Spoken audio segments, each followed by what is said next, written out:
A woman never belongs to you. It's just your turn. You lost your edge, she lost attraction for you.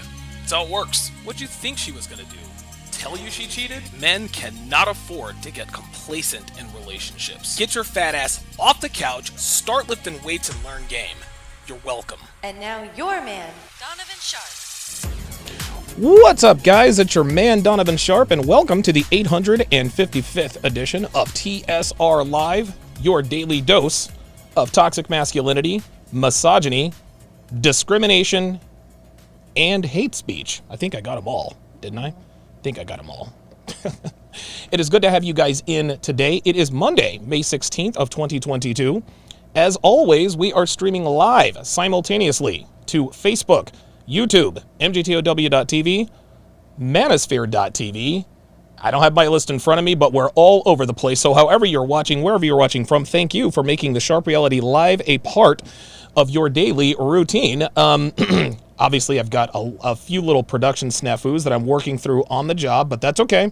That's okay. I remember one time Kevin once told me when we were on the phone, he's like, dude, you and I, what we do the jobs of quite a few people, like quite a few people at the very same time. So any sort of production snafus, I'm sure you guys can sort of forgive because I'm doing this all on my own, at least for now.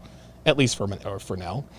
Phil Foster is in the house at Necessary Words. I almost wore his hat on the live stream today. Yeah, guys, be sure to go over and subscribe to Phil Foster. Phil Foster is as real as they come. He was a speaker at the very first CME, and he absolutely blew the doors off the thing. So I'm very happy to see him here in the chat. Shout out to my snipers over on the Sharpe stream side. Jay Blaze is in the house. Dre Raven, Jonathan the Great, Blizzanity. Shout out to my sharpshooters on the YouTube side. It looks like Jay Blaze was the first to break the tape. Dre Raven was next. Dr. B84 double dipping. I think Dre Raven is also double dipping. Phil Foster, of course, Slam Bright. And of course, double dipping is my partner in crime, the lovely and talented Devon. How you doing today, Dev? Hey, I'm good. How are you? Wait a minute. Say that again. I'm good. How are you? I'm doing good. You've actually had quite the productive day and weekend. Yeah. So what'd you get done? Tell us all about it. Oh man, we got a lot done for the CME. Mm-hmm. So I don't know. I can't go into details. No, you can't go into details. I'm just trying to get you to talk. To really buy more time.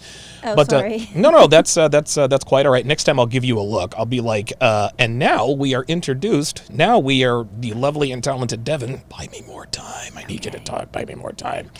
It's good to have you guys all in today. We have a fantastic show. Oh, John the Great is also double dipping. Shout out to him.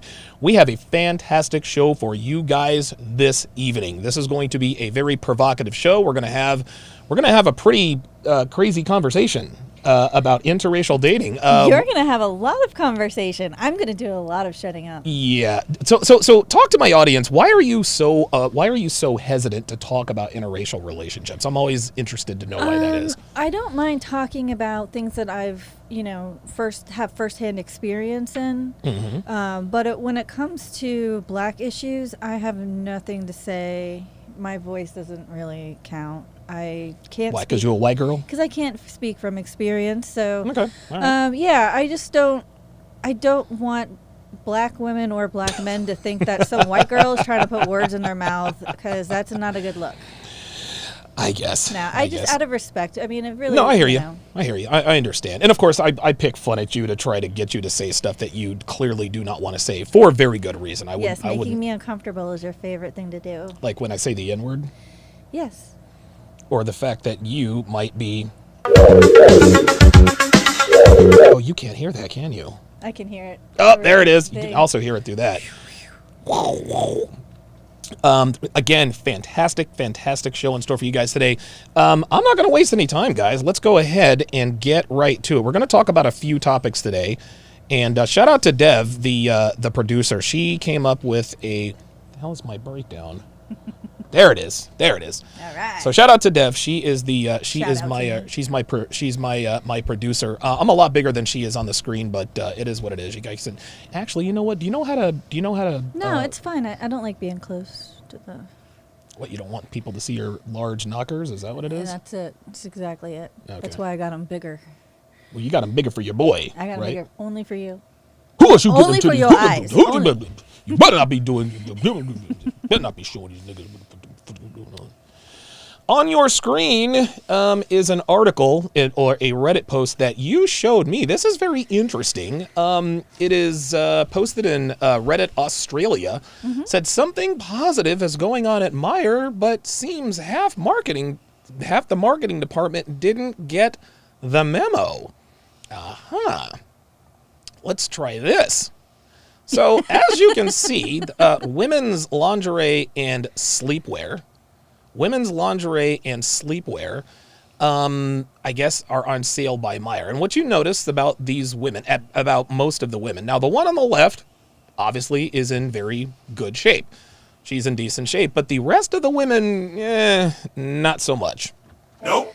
The rest of the women are a little portly, which is, hey, listen, if that's what they want to market to, that's fine. So this is women's lingerie and sleepwear. But then we go down to men's underwear. What do you notice about the men compared to the women? Dev, if you want to point this out for me, I'm a little confused as to what I'm seeing on my screen. Well, what all the exactly is men- happening? All the men seem to be in superior physical condition. Uh-huh. Muscular, six-pack abs, strong shoulders, fairly hairless. I think well, I don't know. I just don't see many dad bods since we're embracing our positive bodies. So what's going on here, babe? Yeah, this is clearly the quote-unquote double standard that we're dealing with in today's market. See, there's no such thing as an overweight woman. What do we call overweight women? We call them plus size ladies. But what do we call overweight men? Well, we call them overweight men. We call them what they are. We call them fat asses. We call them fat fucks, right?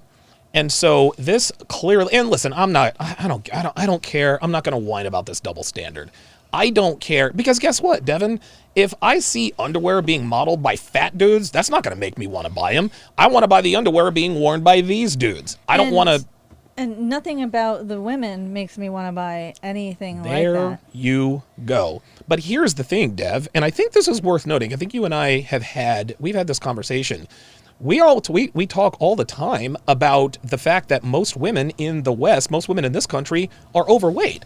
And so if most women in the country are overweight, then I guess they're trying to market to most women. Theoretically speaking, that sounds like it makes sense to me, right? Theoretically speaking, Okay. yes. I mean, that's what they say, but I know, like, when I go shopping, they're almost always out of, like, my size stuff. Right. Which is, like, medium. Like, I figure, like, everybody kind of fits in the middle. Okay. But then again, I'm not looking for 2, 3X size stuff. I guess the point is that they don't even sell them. I don't know. I don't know. Obviously, the point There's a that section for that. Well, yes, there's a section for that, but yes, there's no such thing as the only plus size models are females. There's no such thing as a male plus size model.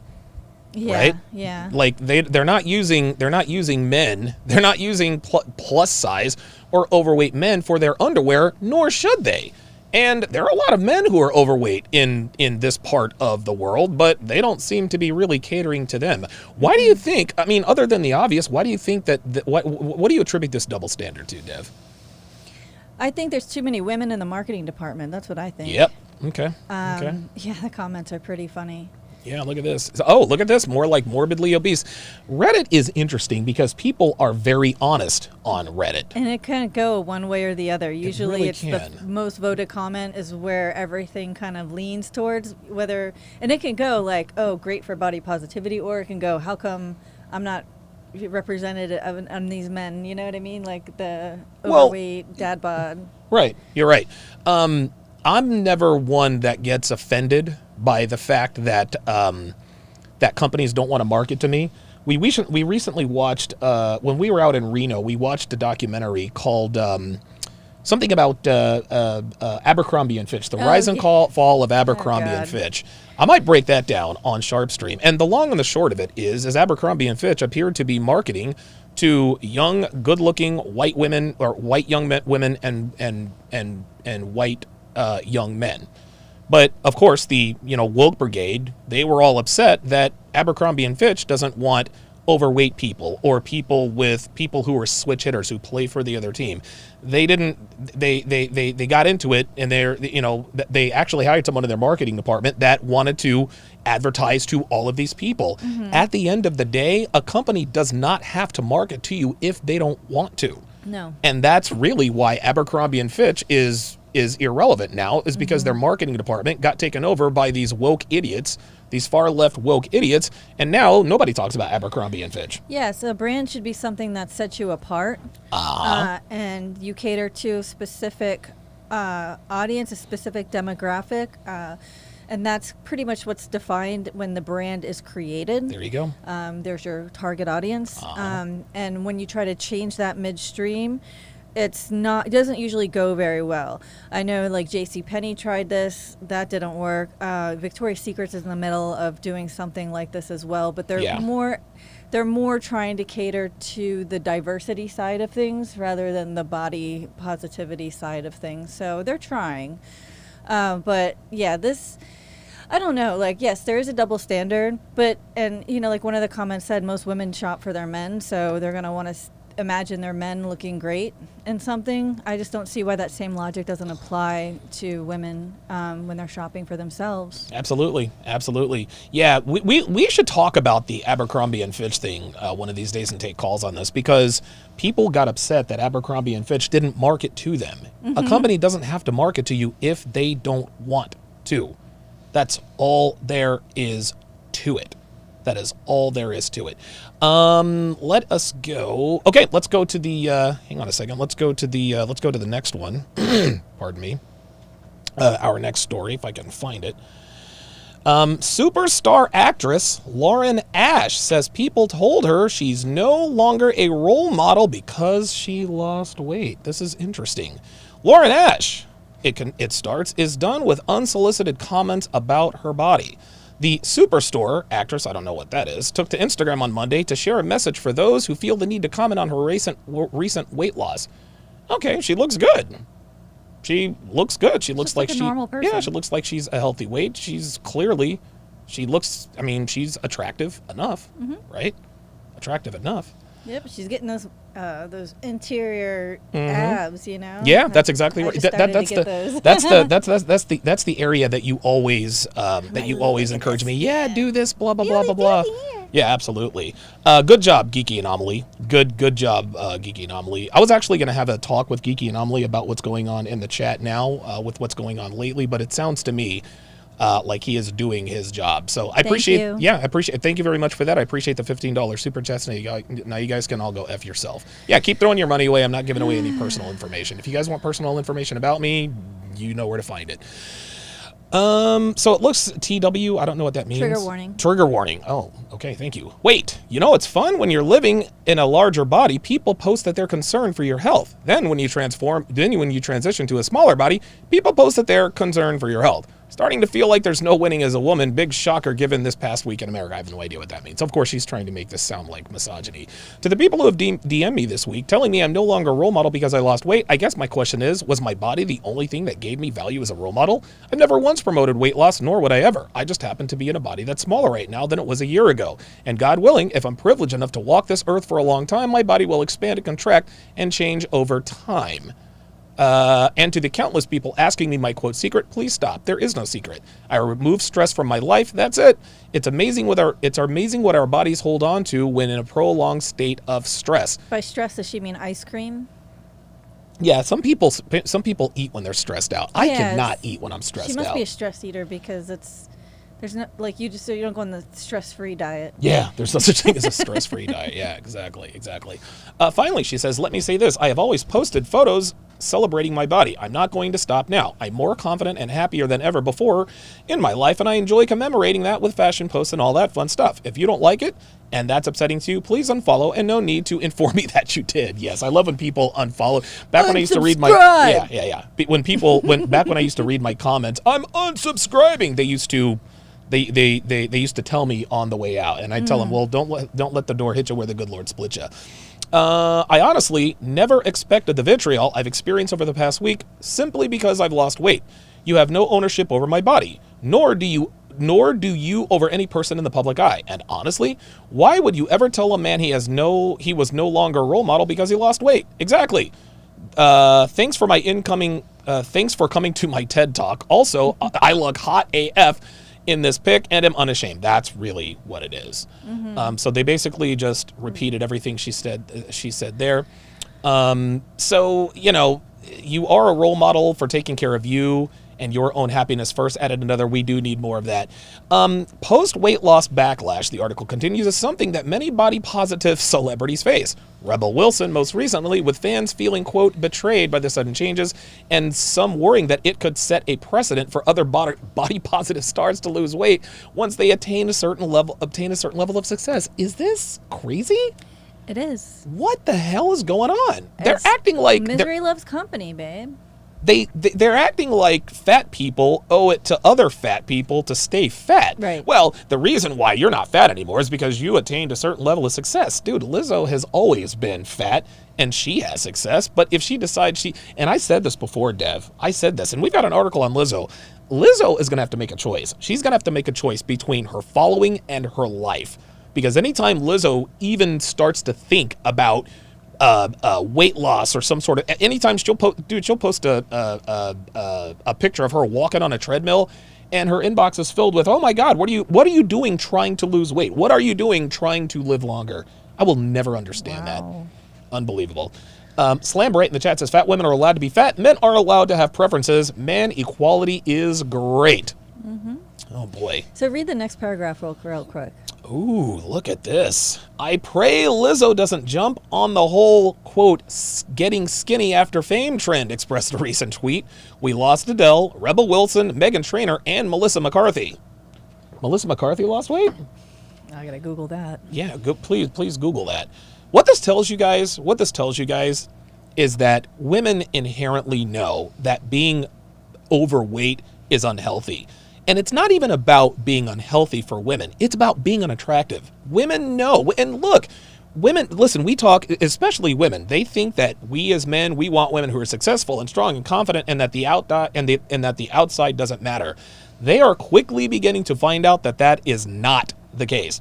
Because for all the fame and money and fortune that Rebel Wilson, Adele, Meghan Trainor, and Melissa McCarthy have, guess what their dating prospects are like?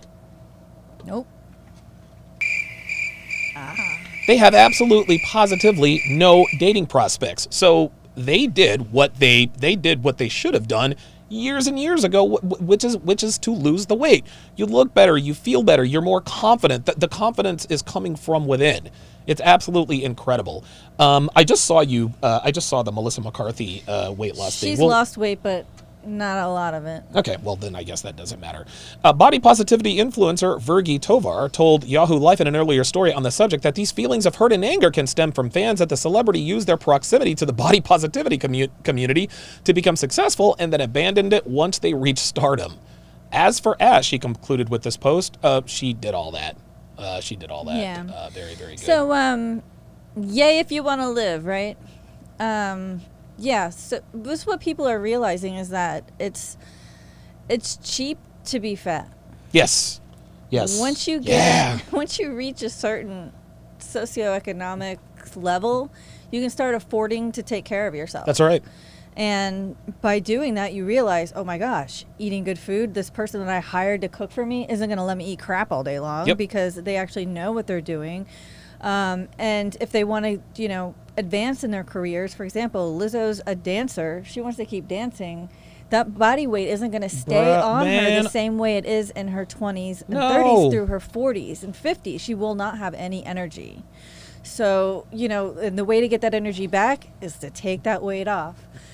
If that's selling out, I mean, how much do you really like these celebrities? That's just really messed up. Then call me a sellout. Let's go to our next article here. Well, look at this. Lizzo. Can shapewear be body positive? Lizzo's Yiddy is trying, but experts are dubious. Okay. This is what we were talking about earlier. Shapewear is seemingly being revolutionized by celebrities who've launched brands. Kim Kardashian with Skims, and now Lizzo with her new Yiddy, promising to bring a more modern look and feel to the category. But the most recent launch from the About Damn Time singer, who is, who is known for speaking out about body positivity and size inclusivity, is prompting some to wonder if the line could really be all that different from its predecessors. Lingerie expert Cora Harrington tells Yahoo Life that, quote, shapewear as a category has been around for centuries, pointing to petticoats and girdles, dude, you were talking about this earlier, as the early iterations of the undergarments meant to alter a person's figure. Yeah, you saw a woman wearing a cage yesterday, and he's like, what is that? And I was like, that's how they get the skirts to go out. It's like a What was that movie we saw last night? The Cursed? The Cursed is a really good movie. You guys really got to check that out. That was a good movie. I liked it. I don't think Devin liked it as much, but I liked it. Dude, it was freaking crazy. I think I was just a little tired. Absolutely. Yeah, I don't know. I liked it. You were like, "Oh my god!" Yeah, I'm very very easily. But it was a good movie. I liked the movie. But yeah, Donovan watches a movie, and I watch Donovan. That's an affirmative. When it comes to a more modern understanding of shapewear, the article continues, however, the seamless and smooth silhouette that became popular with the rise of Spanx in the late 20th century is likely more familiar. That's when the materials used to create shapewear, such as lycra and knits, blah, blah, blah, blah, blah, blah, blah, blah. Yeah. What I want to know are the comments on this. So are people... There we go. Oh, so here we go. Wording on the brand's Instagram page even works to align Yiddy with the body positivity movement, quoting Lizzo saying, "Remember, your body is the trend. Your body is beautiful. You are the body positivity movement." According to fat activist, model, and speaker. Hey, they called it what it is. Saucy West, however, there's no such thing as body positive shapewear. Devin, what are we doing? What are we doing? Oh my God. A fat activist? I like that. A factivist. Ay. Lizzo coined it, the article continues, as a letter of love to big girls. But your love letter to big girls is shapewear? West questions in a conversation with Yahoo Life. We're always told that women, we have to always be smoothed out. We've got to have on proper undergarments, and we have to be presented in a certain way. We don't want things jiggling. You don't want your boobs sagging. We have all of these things that we have to conform when it comes to our bodies. But as you get further along the spectrum of fatness, it gets worse. Well, of course it gets worse because you're getting fatter. If we're going to be fat, we have to be acceptable. And if we go outside of those parameters of acceptability, that's when it becomes offensive. Oh my God. The mental gymnastics is just incredible. So she's a fat activist, but not too fat. So she's a fat activist, but not an obese activist. Dude, I don't know. Because once you reach a level of disgusting, not even she can activist for you. This is out of this world. To her, the shapewear line and Lizzo's reinforcement of that simply by the nature of the category. Why couldn't we just get a solid athleisure line that was extended to a 6X? Because athleisure doesn't want people who are 6X wearing their clothes. That's why. Lululemon tries. Well, guess what? They're going to go out of business if they keep up with that. It's funny because in their ads, and same with Athleta, like those two, big leggings companies, right? Yeah. All of their ads show large women, like in the previous pictures. Yeah. However, when you walk into the store and they have the leggings up on the shelves, it's size 0, 2, 4, 6, 8, 12, 14. Okay. nobody not even their models could fit into the clothes that they sell in the store. Right. So I don't really understand why they're advertising things that they don't even carry. For one, doesn't make any sense. But I guess it's what they say is perception is everything, Yeah, or it's like all reality or about whatever. Yeah, optics. right. That's what I think is really going on here. I think in a lot, because even Lizzo's brand messes up with the sizing. So if you scroll down, it says like their size is a 6X. So the 6X would be equal to a US. This is for her clothing line for the Yiddy. It equals a 26 to a size 28. Okay. Most women are around between a size 6 or an 8, right? Okay, just to give you guys some context. So what the feedback is on Yiddy, her shapewear line, is that the 6X should fit up to size 32 US. And it's actually coming in 3 or 4 sizes too small as a 6X. So yeah, so like not even her body positive, embracing being overweight, here's a shapewear that's for you, is not quite for you either. Like it's like you go in for a pretty rude awakening. And honestly, I don't know how many really overweight people think shapewear is going to do anything or help. Yeah, it doesn't make... Because once you're at a certain point, there's really nothing you can do. It's kind of pointless at that point. Yeah, shapewear was supposed to be for okay, I just had a baby, let me try to smooth out my pooch a little bit while it's going back. Right. Or, this dress doesn't fit right. I have to wear a slip underneath it because I can't wear a bra or something like that. It's more for smoothing things out to be aesthetically pleasing, but also to keep yourself covered as well. I don't get it. I don't get it. Why, if you're a size 29, 30, are you looking for Spanx? Because big girls need loving too. Looks like Faith Goodman on Twitter said, Yiddy was a disappointment. Sizing was way off. And this is what you were talking about. Right. Pixie Dust, son of a you-know-what, says, I kind of wish Yiddy was branded as athleisure and not shapewear. I'm not here for telling fat people to hide fat rolls created by poorly made garments, but I also love some of the pieces. This is absolutely a shit show, man. And yeah, there's not a lot of really fat people buying athleisure. No athletic gear. I mean, man, it's hard enough for me to find a sports bra that fits. Well, that's because your knockers are, what are you, like a size G now? Yeah, or but most people who shop for athletic wear and stuff like that are athletic. Right. So yeah, but even me, I can't, I'm normal here, but it's just it's like if I do find a sports bra that fits, the rib cage area is way too big, but it covers here. Otherwise, it's like I'm putting on a wetsuit and I need help. Boy, here we go. So you're bitching and moaning about the fact that you have big perky tits. Yes. Okay, first world problems. Poor me. Yes, poor you. All right, let's go to our next story. Oh, look at this, Marvel's She-Hulk release date leaked by Disney. So there is a She-Hulk. What are your initial thoughts on this? This is just ridiculous. I mean, at first I thought they were really coming out with a Hulk that's a woman, but I have a feeling that it has something to do with Bruce Banner. Is that his name? Mm-hmm. His daughter's offspring or something like that. Mm-hmm. So I'm not going to jump to the worst conclusion here, but what I don't understand is why they keep trying to feminize all of their badass characters and masculinize feminine characters. Right, exactly. Yep. It's this is it. This is the woke, again, this is the woke culture, man. This is what, listen, they're trying to teach men to be like women and women to be like men. Yeah. And at least when we were younger, it was a little bit more subversive. Yeah. It wasn't so in your face. Yeah. This is just, and even all of the who wanted gender fluid superheroes? Who's saying nobody. there aren't enough of those? Nobody. So yeah, I just don't get it. Phil Foster says aesthetic matter, period, in a woman, absolutely. $5 super chat from Antonio says the three most important things in mankind had done was created fire, innovation of the wheel, and your book of Woman-E series. I appreciate that.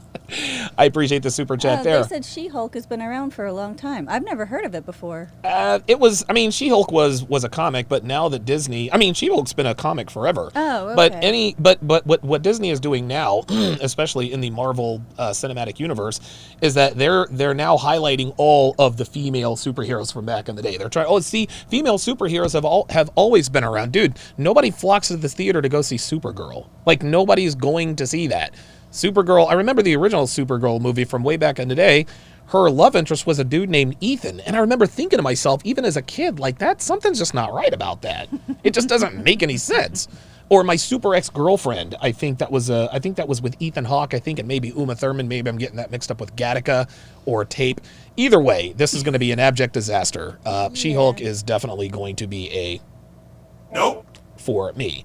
Oh boy. Oh, what's this, babe? Now things are going to start to get a little bit real. Just a little bit real. On your screen on the right is none other than former Fresh and Fit associate Allende. Allende is mostly famous for walking into, I don't know if he broke in or not, but he crashed after him and Fresh and Fit decided to part ways.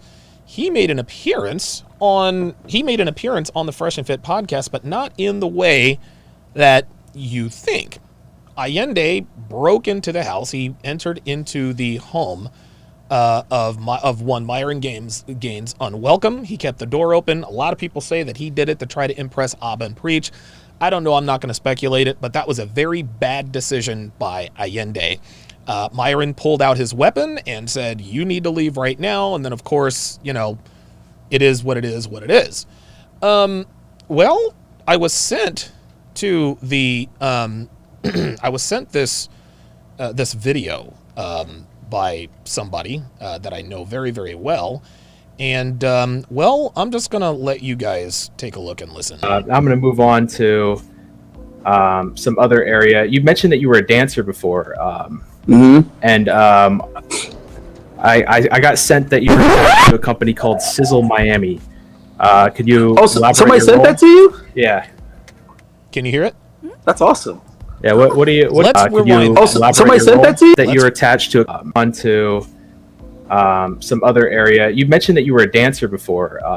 And I got sent that you're attached to a company called Sizzle Miami. Could you... somebody sent that to you? Oh, look at Allende. Yeah. Look. Look, he's clearly uncomfortable with this. He said, "Oh, that's awesome." Yeah, what do you do for them? Let's watch this. All right, well, hold on.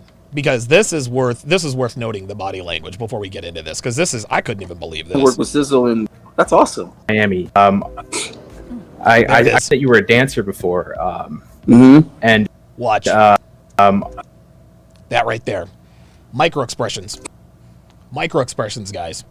Micro expressions. Is that an internal F word? That is an internal F word. Like, holy fucking shit! I cannot believe you were calling me on this. Let's watch this in real time. Watch. He is clearly uncomfortable. Some other area. You mentioned that you were a dancer before. And mentioned that you were a dancer before. Not a big deal, right? Allende is a good-looking guy. He's muscular and all that, but the plot thickens. I got sent that you're attached to a company called Sizzle Miami.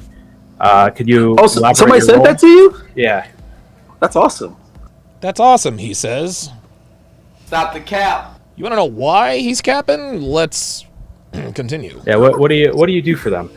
All right, well, I haven't worked with Sizzle in a decade, maybe a decade. Stop the cap. So Sizzle is what would you call it? It's a gay. I guess the best way you could say it is like an annual event. But I would have to say it's black. I want to say it's black. I mean, it's black owned, and it's mostly for gay black men. Oh boy. He He acts like he doesn't know, but he would know he was there. He would know he was there, and he said he hasn't worked for them for like a decade. And apparently there's some stuff circulating around that says that he was connected with them very, very recently. Now, I don't know how true that is. I'm just reporting the news. Who sent this to you, man? Because this is awesome. Because it's like overdue. This is so funny. Who said this to you? This is awesome because this is like overdue. Well, then why haven't you mentioned it, Mr. Gordon? Why haven't you mentioned this? I'm expecting this to happen at any time. I'm like, why has nobody? I got it from a couple people that told me about it. Yeah, they sent me some pictures too. Look at how uncomfortable he is. Oh boy, he got caught by surprise. Now is a good time for your internet to go out. Yes. How they would even connect that? That means you have like gay subs or something like that. So now he's talking about he's got gay subs. Oh, okay, all right, cool. I don't know what would be wrong with that, but okay. Because this is like something that only gay people know about. But but so anyway. if we know about it, we're gay. I know about it. I'm not gay. I guess I was gonna say. I guess I'm switching now. Right, so they had came to me years ago. I had a friend that was dancing, and at the time I was only dancing in This is the equivalent of what happened was female clubs, or I was only dancing at ladies clubs, and he was doing the event, which is Sizzle. So I had never heard of it before, and he's like, "Bro, I'm coming to Miami because this is a friend I had from New York." So he's like, "Yo, I'm coming to Miami." I'm like, "Word, what's up? Let's kick it." I guess. What's going on? He's like, "Yeah, I'm gonna be working mostly though, but we're gonna hang out." So I ended up coming to South Beach and staying with them so that we could just tear up the city. And at the time, I didn't even live in Miami. Oops. And then that's when I found out it was a gay event. Oh. So when I met, like, I guess the manager or whatever, he was like, "Yo, you got to get your boy to work to dance." And he was like, "Yo, if he's not gay, he's not gonna do it or whatever, right?" So they kept asking me, they kept trying to offer me money. They were like, "Yo, you got such a good body, you're in shape, you got a good face, we'll pay you this and this." And I tagged along for like the first night. I didn't work. I just kind of like tagged along with my boy so we could hang out after. And I saw the kind of money they were making. I saw the vibe or whatever, and I was like, this isn't too different, than dancing for women. So I said, all right, we'll work something out. We worked out a contract. So I finished out the rest. Why are you laughing, Devin? What's so funny? It sounds like a perfectly logical explanation for me. It sounds like a perfectly logical explanation to me. Well, I mean, if it ain't that different, then what's the big deal? I mean, I don't know. Of that show because it lasts for like 4 days. And then from that point on, they kept on booking me for that event because it's annual. So I think either the second or the third time I did it, I was the face of Sizzle. So they paid me $3,000 just to be the face of it. Like just they didn't pay you enough, bruh. $3,000 to be on the marketing or whatever, on the magazines and on the flyers and all this kind of shit. So yeah, man. So I built a lot of good relationships in that industry, dealing with those people. I became really good friends with the owner. He taught me a lot about how to do business. Okay. After that, I started promoting events myself. He was like, straight events.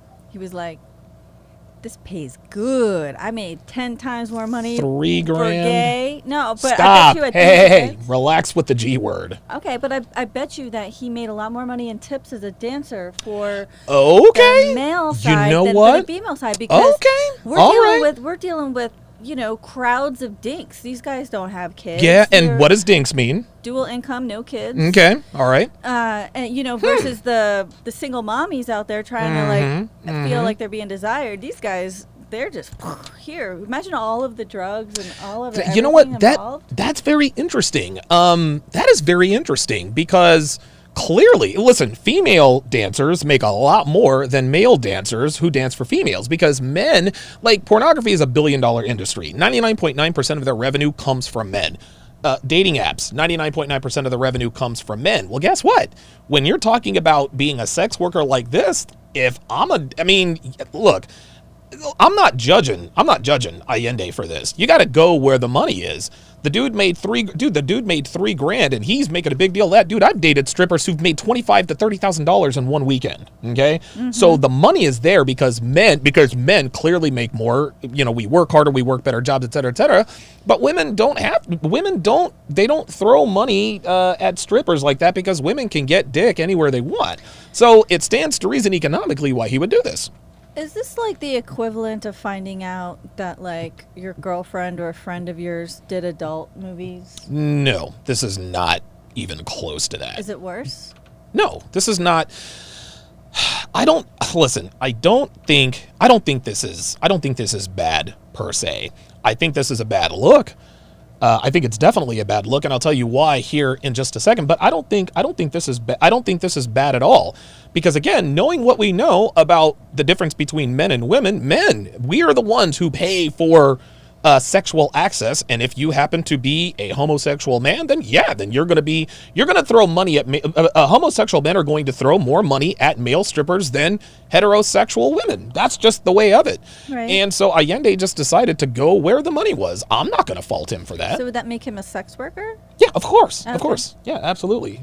And remember, what was the difference between a sex worker and somebody who is a model? A sex worker is someone who uses their body, and most of their clientele, most of their target audience are men. That's the difference. Okay. This is why Claudia Schiffer's not a sex worker. This is why, what's her name? Heidi Klum. This is why she's not considered to be a sex worker, because yes, she models and she uses her body, but the Victoria's Secret, Maybelline, CoverGirl, their market is women. Right. If you're using the way you look to make money and your target audience is men, you are a sex worker. If your target audience is women, you are a model. Gotcha. For the most part. So this is why Tom Brady's wife, Gisele Bundchen, is not a sex worker. She is a model. So let me finish this explanation here. But I was using a lot of what he taught me. This is actually interesting what he says here, so I'm not going to fault him for Being this. a master promoter himself and becoming a literal multi-millionaire from promoting events. Okay, all right. So, I've never shied away from saying I have a lot of gay friends. I have a lot of friends in the gay community, not more than I have straight friends, but I have friends in the gay community. I don't see it as something that you're supposed to be like, shh, don't tell anybody. Yes, but you were clearly Energized C in the chat says, no, that's bad, bruh. Listen, man, I'm keeping it a stack with you guys. Do you think this is a bad look or no? I mean, it depends on what look you're trying to really get off on people. Yeah. I mean, no pun intended. Authentic alpha. I mean, there are plenty of alpha gay men out there, I'm sure. I suppose so. Listen, man, I don't think a man's sexual I don't think his sexual preference is any. Obviously, there are some illegal sexual preferences. I'm not talking about that. But I don't think a man who is sexually attracted to other men is inherently bad. No. That's just like Jack Donovan, right? Dude, Jack Donovan, that dude is one of the most alpha dudes I've ever seen, right? He happens to be homosexual. He is a rock solid dude. He's a man of integrity. What's the guy's name? There's another, they got Dave Rubin. Dave Rubin is also homosexual. He's a right wing pundit. He's very traditional. He's very conservative, who happens to be gay. But for Allende to sit here and tell us that, I've never shied away, I've never run from this, dude. Like this is the first time we have ever heard anything about this. Yeah, I think Energized C says not all money is good money. Go ahead. Sorry, I think it would have been better if he had just been, just come out with it as a natural part of conversation. Yeah, this is part of my history. I know it's crazy, but it's part of who I am. Yep. No, totally agree. Now, why is this a bad look in this particular situation? Well, because Allende is a confirmed speaker you can meet him. Okay, he's been confirmed at the 21 convention. Okay. Now, you guys know that there's no love lost between myself and Anthony Johnson. You guys know that, but let's just stop and listen. I'm not gonna make a judgment call here, one way or another. I'm asking you guys, and apparently it's going to be October 14th through 17th. Okay, I'm telling you. Okay, Anthony has confirmed he has invited a mass shooter, Roman McClay. He also had, I believe, Pat Stedman, who is on the run from U.S. I'm told that he is living in Poland because he is avoiding extradition because he was one of the people that raided or stormed the Capitol on January 6th, and now we have Allende. Allende he makes a lot of very bad and questionable decisions. I got sued by a couple of women at the venue in Vegas and CME because he was doing inappropriate things. He had some trouble with the airline stewardess on his way here. That's why he was a day late. I don't think he's a bad guy, but I can't have this guy around me because he has shown me time and again that he makes bad decisions. Anthony clearly, he's desperate and he's scrambling. Anytime you have anybody at all who is scrambling, who is this hard up for speakers, you really do have to question. Like what his motives are at this point. Any final thoughts? No, this guy's a loose cannon. Okay. Just from our experience alone. Yeah. I'm not just repeating what I've heard. It's kind of what I've seen. So. Just to be clear, I don't think Allende is a bad guy, but he has proven to me and other people time and time again that it is not like he is not a very good decision maker. He's not a good decision maker at all. So just consider. Listen, you guys are more than welcome to go over and attend the 21 convention. If that's what you want to do, that's fine. But consider who's running the 21 convention and what the actions of his past speakers tend to be. I was actually talking to Rolo about this a little bit earlier. Basically, all you have to be, the only qualification to speak at the 21 convention is that you're a hater of myself, Fresh and Fit, or Rolo. That's about it. So, look, I'm not gonna draw any conclusions. Listen, and I'm being 100% real here. I don't blame Allende for going where the money is because dancing for men is much more profitable than dancing for women, and that doesn't matter whether you're a man or a woman. But this just proves that more bad decision making. These are the kinds. Anthony doesn't vet these people. Do you hate Donovan Sharpe? Do you hate Rollo Tomasi? Do you hate Fresh and Fit? Great. Welcome to the 21 convention family. Wow. REI 12 figures with the $5 super chat. He says, I'm paying to tell you wait, what does he say?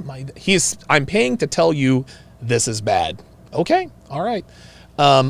Listen, I'm not trying to make any sort of declarations. You guys can draw your own conclusions. Once again, mass shooter, a guy who's on the run from the United States for engaging in treasonous acts. And now Allende, who broke into somebody else's house while things were being filmed, and now we have this little bombshell.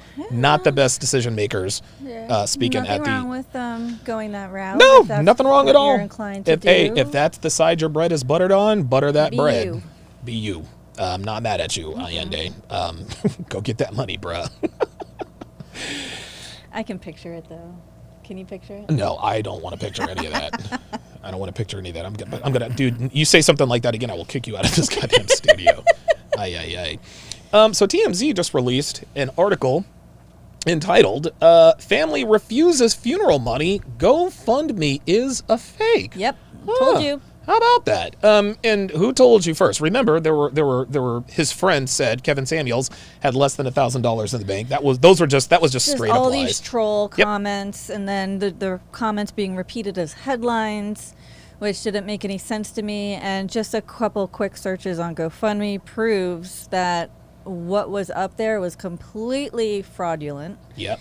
And so the family contacted GoFundMe, and GoFundMe gave them an opportunity. He said you can hand the family the money that you raised, or you can return it to the donors, because you're obviously not representing Kevin Samuels at all. Right. Had no approval, no nothing. The family said, we don't want the money, give it back, we don't need it. And so everyone got their money back. I think it only raised a couple $100 because people knew it was fake. Yeah, of course they did. Of course they knew it was fake. So yeah, this is just more tarnishing on this person's name who did nothing more than to try to help people fall in love. Okay, very good. So Kevin Samuels' family says an imposter is behind. This is funny. So now they're not even reporting this as fact. They're saying that Kevin Samuels' family says and imposters behind a GoFundMe created to raise money for his funeral expenses. And even though they were offered the cash, they won't accept the money. I don't like that they've done that. I don't like when they say his family says, right? So you can believe that, you can believe someone who has no access to Kevin's bank account. Oh, Kevin had less than $1,000 in his bank account, but then you don't want to say that an imposter created a GoFundMe. No, it's Kevin Samuel's family created an imposter account. This is bull. Not to mention that, like, when he gets paid from YouTube every month, it's going to be $30,000-$40,000. It's more. It's more than that. It is more than that. I can tell you with certainty. It is. It is much more than that. Downplaying it so nobody gets any funny ideas. You know. Social media was buzzing after the fundraising page popped up. Many calling Kevin's family hypocrites for seeking financial help, as he always preached a message of financial independence without handouts. This is unbelievable. However, a source with direct knowledge tells us they reached out to Kevin's family to verify the account and learned the family did not create it. So GoFundMe scrubbed the fundraiser from its platform. Not only that, let me make this a little bigger. Not only that, our sources say GoFundMe offered Kevin's family the few $100 raised on the fake page, but they refused to accept it, so it was returned to the donors. TMZ broke the story. The woman Samuels was with desperately tried to save his life, performing CPR as she dialed 911, but unfortunately he didn't make it. TMZ didn't break the story. No. TMZ was the last They were the to break last the to do story. it. Not only that, they still got his age wrong. Look, yes, it is believed Kevin suffered a heart attack. He was 57. This is unbelievable. Guys, this is why you can't listen to stuff like this. TMZ breaks stories all the time, but they can't, just like you said, they can't even get his age right. He was 53 years old. He was born March 13th of 1969. If they can't get that right, then what else can't they get right? It's the same thing. It's the same thing as somebody spreading rumors and lies about somebody and people just automatically believing that just because they don't like you. Yeah, man, the misinformation is real out there. The misinformation and the laziness is real. That's for sure. Yes. That's for sure. All right, let's go to the next story. And now we come to the coup de grace. The coup de grace. So this article was written on Literotica, Interracial Love, entitled "No More Black Women." My name is Stephen Voltiger. I am a big and tall young black man of Haitian descent living in the city of Ottawa, province of Ontario. I'm originally from Brockton, Massachusetts. I've been here about a year, and lately you could say that I've been having a tough time.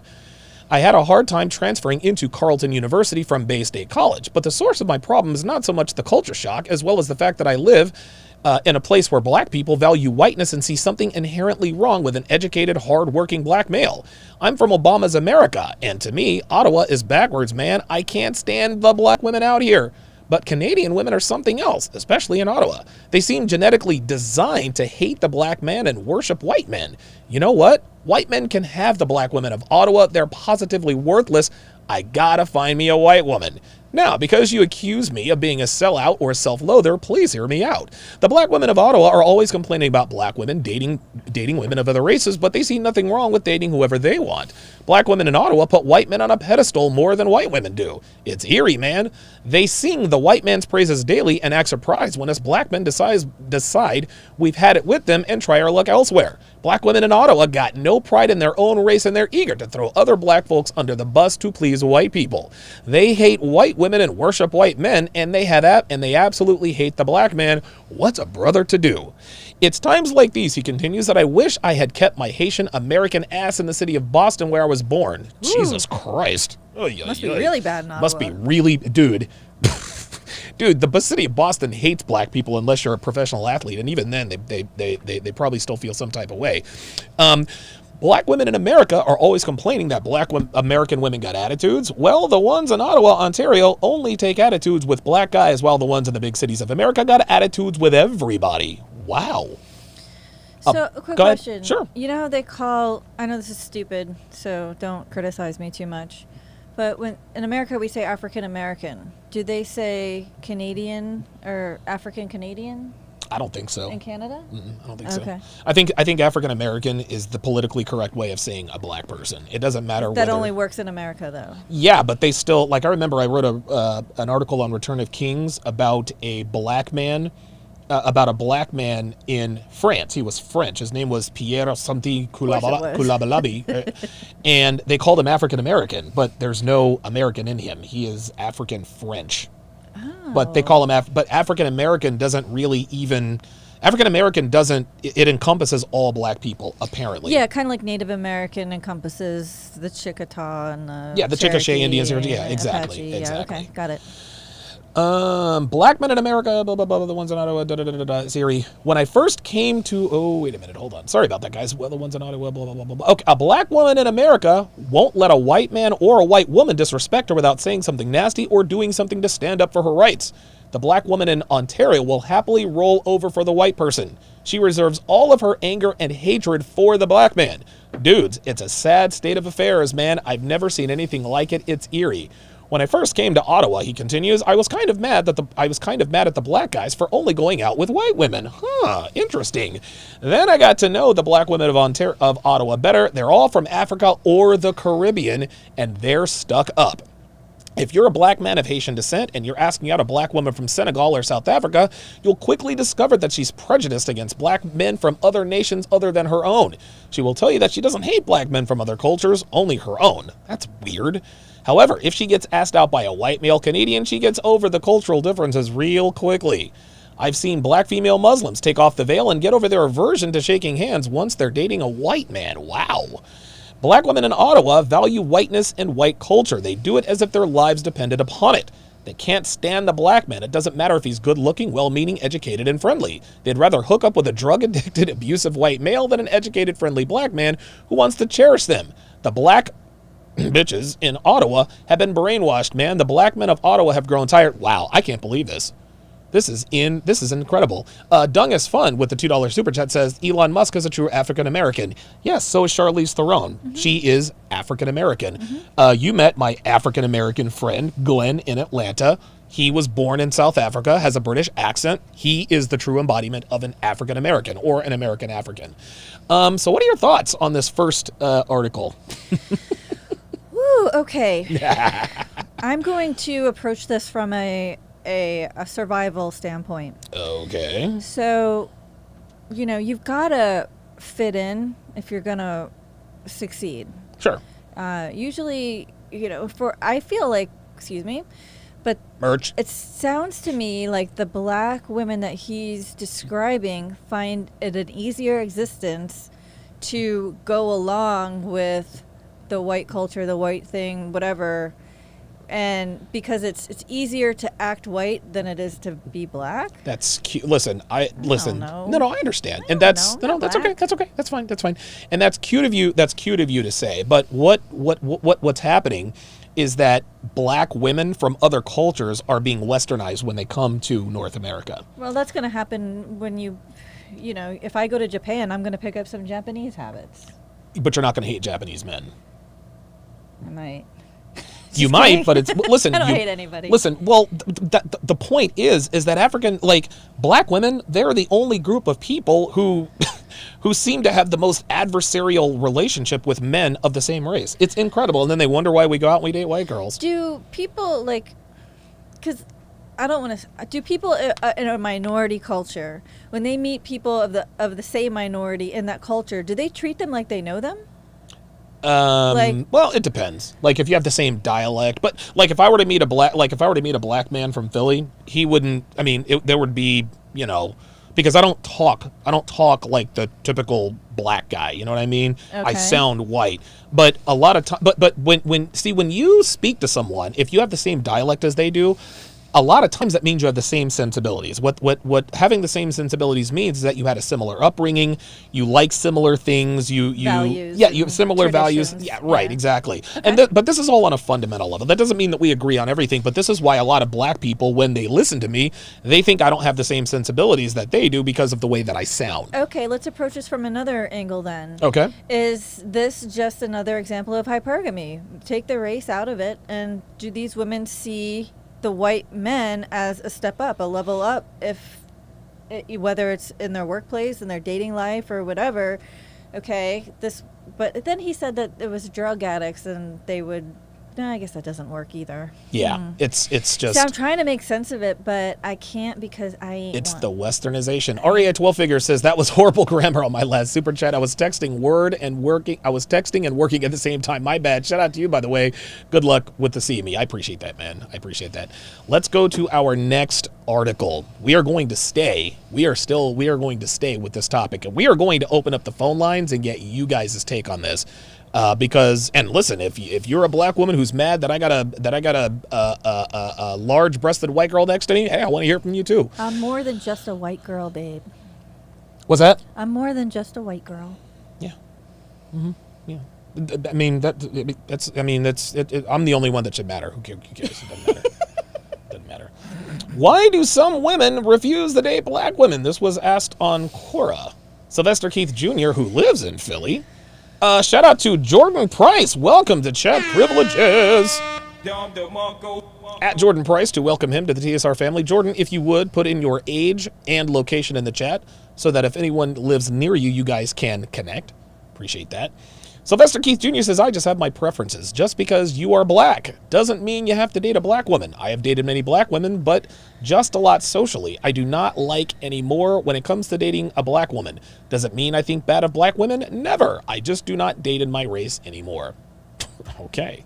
Interesting. Kevin Edwards says, because if you don't fit the typical stereotype that black men possess throughout the world, you're considered acting white. Majority of black women will give their best years to an uneducated hoodlum who's over-emotional and engages in criminal activity, but will rarely look for an educated black man or a black man that has a considerable amount of assets.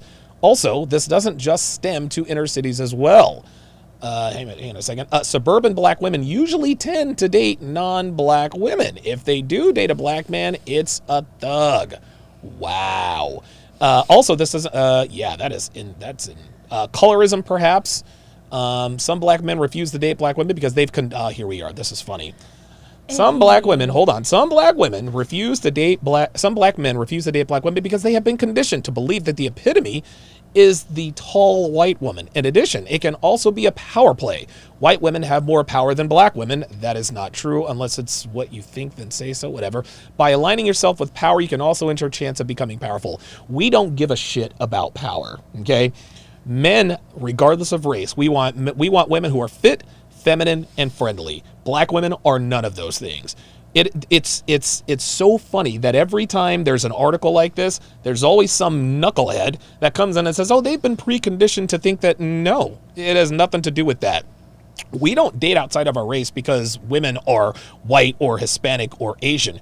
We date them because they are fit, feminine, and friendly, and race is immaterial. It just so happens that the vast majority of black women are not fit, friendly, and feminine, which is why most of them are never married and will never marry. Your thoughts? I'll leave it with you. I'm sorry, I don't have thoughts on I that. don't understand. But I did just send you a link that I think would contribute to this conversation. Oh, good. You're being all politically correct. What link did you send me? The last one there. It says that black women don't want to be called strong anymore. So the whole powerful, strong black woman stereotype is now, black women are now saying, don't call us that. If you stop, I don't really understand. Okay. So now we can't compliment women, we can't criticize women, so we can't talk about women when how it strong comes they to are. race. Yeah. So what do we got? Listen, the more you give women, the more they want. The discussion around mental health can be considered. Has nothing to do with what we're talking about. So I appreciate you trying to contribute to the conversation, but you absolutely, okay, sorry. that's all right. You dropped the ball, but that's okay. I will let you off on that. Lipstick Alley. Ladies, do you consider black men to be a prize? Okay. This is back in 2012. So it looks like Mayan Diamond says, I am constantly reminded that this is a predominantly black woman forum and that I am wrong about views on black women on LSA about black women. So I'll come out and ask the question, do you consider black men the prize, the men of your race a prize?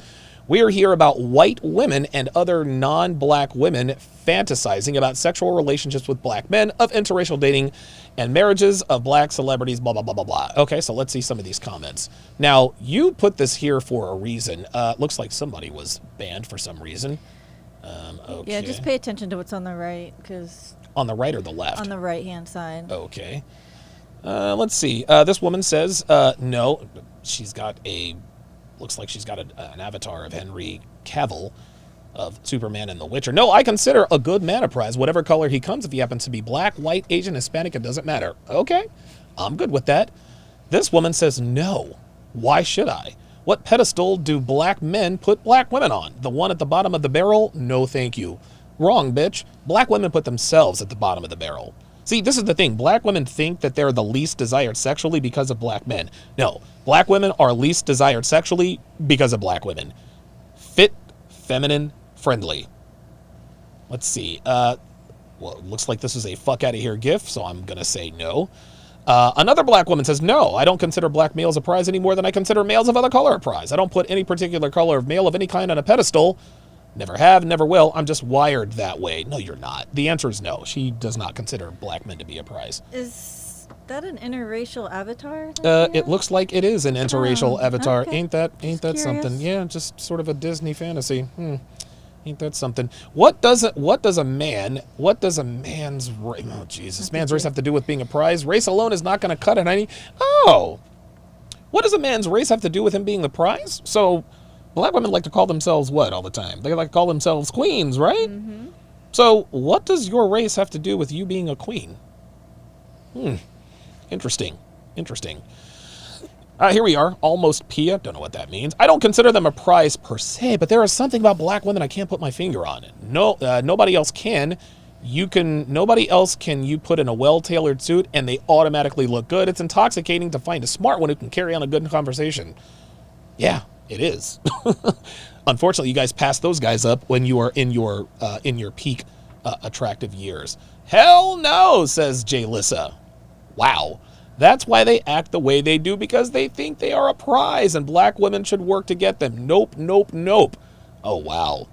The same could be said about black women. Mm-hmm. Black women are not the prize. It's because they act the way they do. Because black women believe they are a prize and that we should have to work to get them.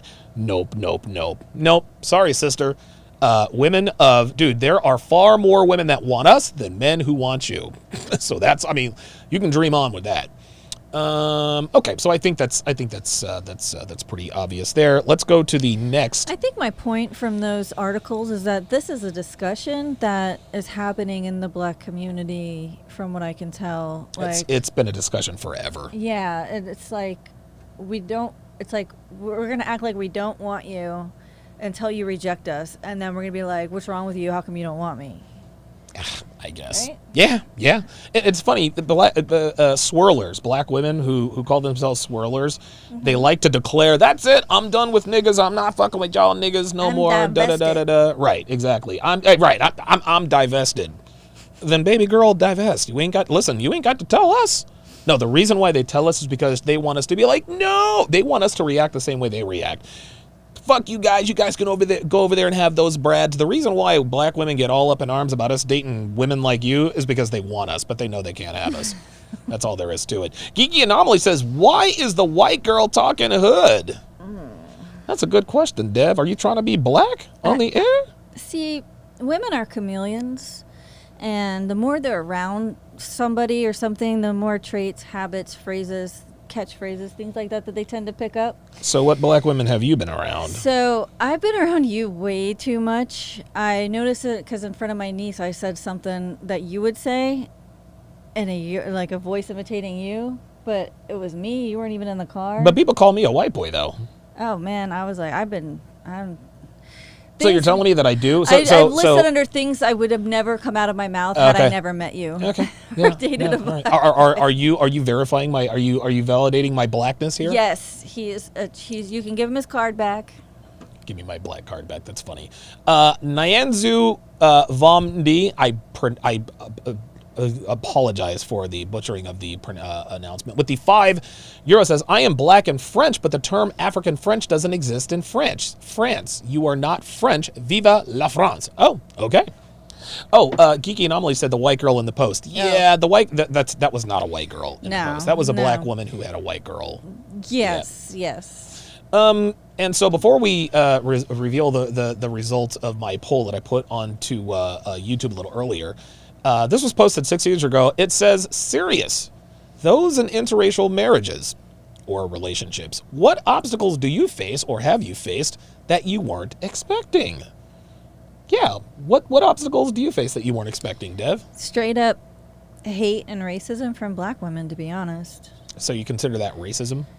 I've never experienced racism as a white person, right? I don't think until I started going out with you and trying to get service from black women is like pulling teeth. Oh boy. We've had to leave a few places. So.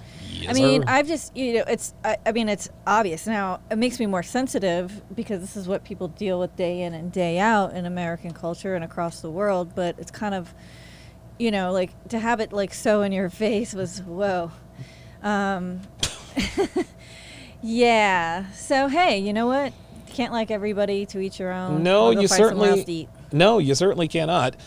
Here's one. People of your significant others raise hitting on them in front of you because they don't think you're together. How many times have we been at the airport or at the counter or even at a restaurant and they still ask us, oh, are you together? Like, we'll be at the counter, like I'll be putting stuff and then you'll, wait, oh, this is together? Is he with you? Yes, right, exactly. Is he with you? No, I'm with him. What are you talking about? Every once in a while, I'll have fun with it. Because like a white dude will start hitting on Dev, and I'm just like, okay, let me see how this goes. Devin always... I'm like, he doesn't know we're together. And Devin is looking at me like, get your ass over here. And I'm like, I don't know who you are. What you're talking about? I see like a dude. my face. Get over here. I see a man trying to pick up a good-looking woman. I'm not going to... Who am I to cock block? I'm not trying to interrupt none of that. That's funny as hell. Let's see, man, this one drives me crazy. I'm white. My girlfriend is Native Canadian. I don't know about all that. Oh, yeah, right. Native Canadian. Canadian Indian? Like, who that's knows? interesting. I don't know. Here we go. I am white. She is black. Taking selfies in the sun is a bitch. The picture either turns out way too dark or way too bright. I think that's a troll job. I think that's hilarious. He's trolling in that. Trying to make it light. Yeah.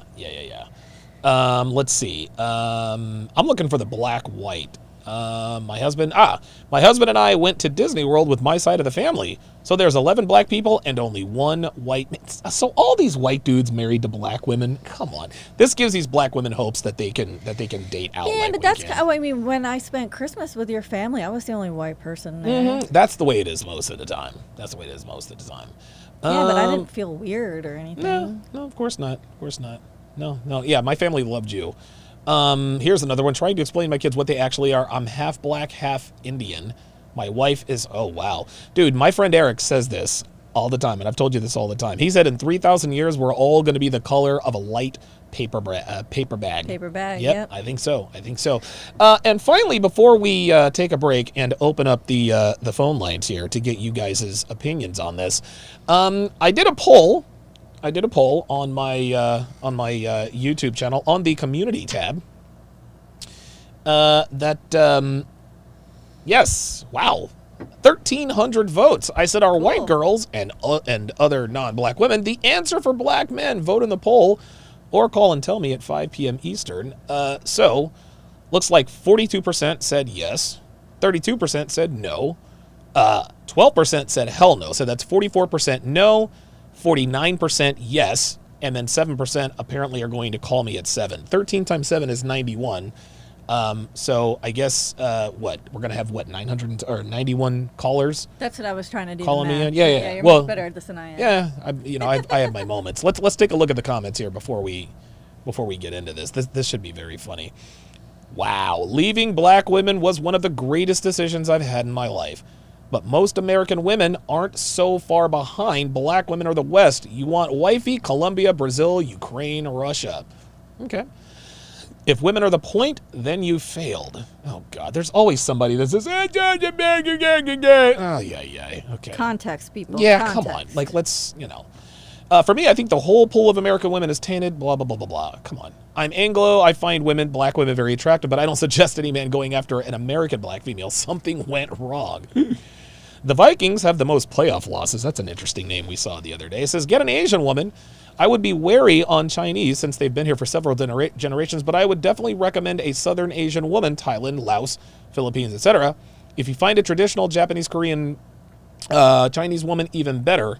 But Asian women for the win. Question. Yeah. I know guys say a lot of things about Asian women, that they tend to be quote unquote submissive. Is a stereotype. Mm-hmm. But don't guys like women who have look like women? Yeah. Mm-hmm. Like curves and yeah, Japanese women. No, listen, man. There's more than one type. You're a very curvy woman. You're shaped like a woman. Some guys like women who don't have all the curves. It's just a preference. That doesn't mean that they won't get off to a woman who is curvy, but that's why. Listen, man. Not every woman is blessed with your curvy genetics. That's just how it is. I know, but a lot of I don't want to say it. Okay. Here, this said, I quit messing with B-dubs. That's interesting. I like the way you said that. I quit messing with B-dubs in the early 90s. Dealt with snow bunnies and Latinas. Then the opportunity for me to make a living off U.S. soil came in 2000. I never looked back. My mind was blown to see how treasured we are out here. Wow. Taste the truth as I'd say yes. Black women will not change. They do everything possible to make themselves unattractive. We tell them we don't like weave, the extra long nails, the weight, the butterfly eyelashes. They'd rather fight us over that. Even if that was corrected, the attitude would still be bad. The best pace from a woman I've gotten was from a non-black woman. Non-black women are crazy too, but in my honest opinion, you will get more peace. That's not an opinion. That's facts. That's facts. Oh, here we are. Nicholas, I personally don't judge women according to race. There are good and bad women from every race. Sure, there are stereotypes in different races. I don't like answers like these because answers like these are disingenuous. Nicholas, I appreciate you chiming in, but fam, what are you afraid of? You know what I mean? What do you think? Anytime somebody comes on and says, well, listen, man, yes, there are women of all races involve themselves in fuckery, but black women are the least desired women in this part of the world for a reason.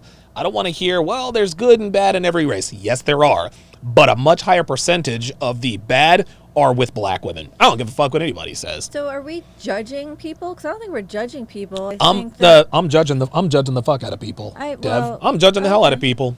Yes, and I don't judge women according to race. I judge them by the way they look and by the way they act. But for this dude to say, "Well, I'm colorblind," you might be colorblind, but you still see that attitude. He's a Gen Xer. Then I'm colorblind. Fuck out of here. Yeah. Oh my God. Right? You remember all that? That was bullshit. We're not colorblind. Justin Love said, "Hey, not really. White women are less volatile, but the passive aggressiveness is eroding." That's fair, but you would still date white girls. He says, you guys should watch Coach Greg Adams' episode on false allegations from earlier today. It will break this down. Okay. Here we are. A white woman recently killed in Nigeria, so draw your own conclusions. You focus on behavior more than anything else. Drug and alcohol use are one of the big red flags. There's somebody else who's being disingenuous. The one time a white woman killed a black man and actually got away with it, and he wants to point that out. Black women are responsible for the deaths of more black men than any other group. I don't care what anybody says. Yeah, we watched the first 48. You feel me? You know what I'm saying? Hell yeah, dude. Let's see. I just go with her to her apartment so she could get her last stuff. Yeah, get the fuck out of here, and man. he shot me. DeGregoric Jenkins says, the women aren't the problem. The problem is the men expecting women to treat different from their programming. Just understand they're not supposed to settle down, then everyone will see a little clearer. That made absolutely zero sense. So Dev, what are your final thoughts before we open up the phone lines and start getting people's opinions on this? I'm a pretty compassionate person, so I feel like black women are kind of stuck between a rock and a hard place. It's hard to fight a stereotype one person at a time, but that's really how it goes. But stereotypes exist for a reason, Dev. But if you look at the way a lot of black women are portrayed, like on TV, for example, that show Blackish, I think that black women are being portrayed better than ever in the media as far as being beautiful, Yeah. natural, Well-spoken, etc. like super intelligent. This is not happening out here in real life. Yeah. They're still the least preferred. Yeah, and it's almost like the more they try to fight against it, the worse it becomes. Just makes a bigger mess. So I think, yeah, at the end of the day, you just gotta do what feels the best to you, and if that happens to attract a black man, great. If not, great. You know, you'll manifest it, girl. Yes, manifest it, baby girl. Do you? With that, we are going to take probably about a 2-minute break and open up the phone lines. We're going to open up the phone lines. We want to hear from you. I want to get your thoughts on interracial relationships as a whole. Do you like them? Do you dislike them? Are you a black man who dates non-black women? Are you a non-black woman who dates black men? Are you a black woman who's pissed at me because because I date women who look like her? Are you a black man who's mad at me because I date women who look like her? Are you a white dude who's mad at me because I date women who look like her? Any and all opinions. Looks like Dr. B84 is going out on a date with a Latina tonight. Yes, sir. You better beat the brakes off of her. Sit tight, guys. We're back in a flash. Understanding women and increasing your starts with Donovan Sharpe's massive collection of award-winning books and courses. Get off to a fast start and jumpstart your masculine renaissance with the 49 Laws of Sharpe. The 49 Laws of Sharpe is the perfect quick start guide for any man new to this community looking for the answers that keep them up at night after a bad experience with a woman. So many men ask themselves, why did she cheat? How could I not see this coming? Why did I miss the signs? And how can I avoid this in the future? The 49 Laws of Sharpe will answer these questions and many more. This will give you a rock-solid foundation upon which to build, develop, and cultivate your newfound identity, and put you miles ahead of your competition. Most men have never Your had show is access to scheduled this to valuable start in information, 20 let alone seconds. understand and apply it. But the 49 Laws of Sharpe will give you an unfair advantage over men and women. This treasure trove of valuable knowledge is available in audio. Your show will go video, live in ebook, 5 and seconds. paperback. 4, Next, 3, supplement your newly 2, acquired foundational 1. knowledge. Supercharge your dating life with Donovan's 25-hour Talk course, Radio. How to Master the Game. How to Master the Game will teach you the ins and outs of the player life. Overcoming approach anxiety, identifying women who you want to approach, text game, first date principles and logistics, avoiding the friend zone, and so much more will be covered extensively. Also included are the bonus podcasts that will cover how to dress, Tinder game, and much more. Put simply, How to Master the Game will turn you into a stone-cold assassin with the ladies. Available in video and audio format. If you're not the kind of guy who wants to live the bachelor life, or you've had your fill of the player life and are looking for something a little more fulfilling, How to Build a Quality Woman from the Ground Up is a must. Donovan's 5-part, 7-hour audio course will show you step-by-step how to find, cultivate, and sustain a solid, healthy relationship. Everything from selecting the right woman, to coaching and correction, to what to do between the sheets. How to Build a Quality Woman from the Ground Up will guide you through the entire process of building the kind of woman you want and need. The strategies and techniques in this course are exactly what Donovan does in his own relationship to this day. And he is living proof that women can be beneficial to men provided they have the right instruction. And finally, the ultimate weapon all men are looking for in terms of being able to read and understand women, Donovan Sharpe's revolutionary, one-of-a-kind course that has been called the Cheat Code, Womanese. Womanese is the first and only course of its kind that gives men the raw and honest truth about what women really mean when they communicate verbally. Womanese translates female communication with shocking accuracy and has changed the dating lives and relationships of men the world over. So many men have avoided disaster because of the preciseness and sheer volume of material in this course, which contains over 600 translations. How cool would it be to be able to see through a woman's BS and act accordingly right then and there, rather than getting blindsided when it's too late? What would it be like to have the ability to read a woman like a book based only on what she says? These abilities will be at your disposal with Womanese. Women won't be able to lie to you, cheat on you, deceive you, or take advantage of you. The time and money you'll save pays for the course almost immediately. Womanese is available in video, audio, ebook, and paperback format and can be purchased one volume at a time or all at once.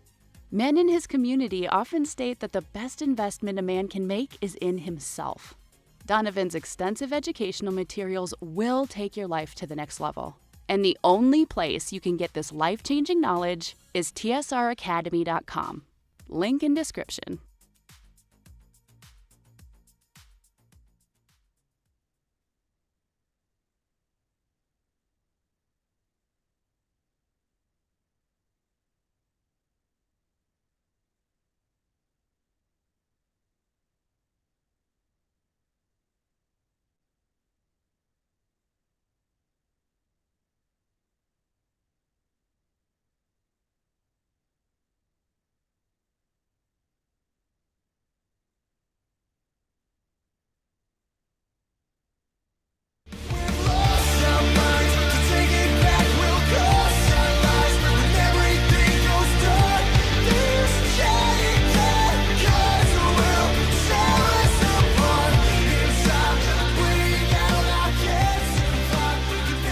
Welcome back to TSR Live at 5. Thank you guys very, very much for sticking with us. Like Myron always says, man, and I like that he says this. You know, you could be anywhere in the world right now, but you chose to be here. And you guys will never know.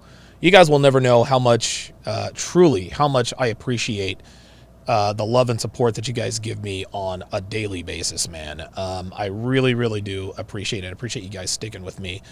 Yes. Oh, wait a minute. Got to make sure I got all my production stuff going on here. Okay, perfect. Okay, very good. Very, very good. So we got the phone lines open. 516 387 1987 516 387 1987. Again, if you have a disagreement, I'm not going to be upset with that. As long as we can all respect each other, as long as we can have a respectful discourse, then I think this could be a very, very, very good conversation. I think that, and again, listen, I know that this is a very hot button topic. I know that emotions can run high, and that's myself included. I'm not going to sit here and act like my emotions don't get the better of me sometimes, but that's the way it is sometimes. But I think I've done a lot better. I think I've done a lot better at really kind of controlling myself in that regard. So 516-387-1987. Again, the topic is anything regarding interracial relationships. Anything regarding interracial relationships. Do you agree? Do you disagree? Do you think black men should date non-black women and vice versa? Anything you have an opinion on, give me a call. 516-387-1987. Let us first go to Vega in Detroit. Vega in Detroit, you're on live at Donovan. So what are your thoughts on interracial relationships? And when I say interracial relationships, I'm not talking about interracial relationships between black women and white men. Those don't exist, okay? They exist. It's a microscopic percentage. We know that white dudes are not checking for black women, and the ones that are either low value or extremely high value, and are going after high value type black women. We're talking about black men and other non-black women. So what are your thoughts on this, Vega? Well, first of all, I want to say thank you for having me on the show, man. Absolutely. Thanks for calling. Week. Yeah, I remember you. I appreciate you calling.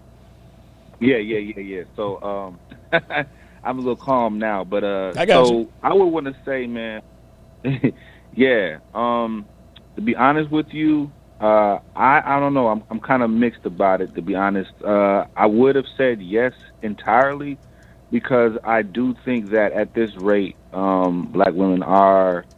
We all know, and even they know it, but they try to act like they don't know. Right. But, I mean, they are the worst to date at this point right Yeah. now. They are, Yeah. but that doesn't mean that we as black men don't want to be with them or aren't attracted to them. Right. It's just too much of a headache, and no man wants to deal with that. You know what I'm saying? So, I would definitely say yes. It's gonna be. It's probably. I'm gonna go ahead and say yeah. It's a better look for white women to, for black men to deal with white women. But you said something about women, black women dating white men.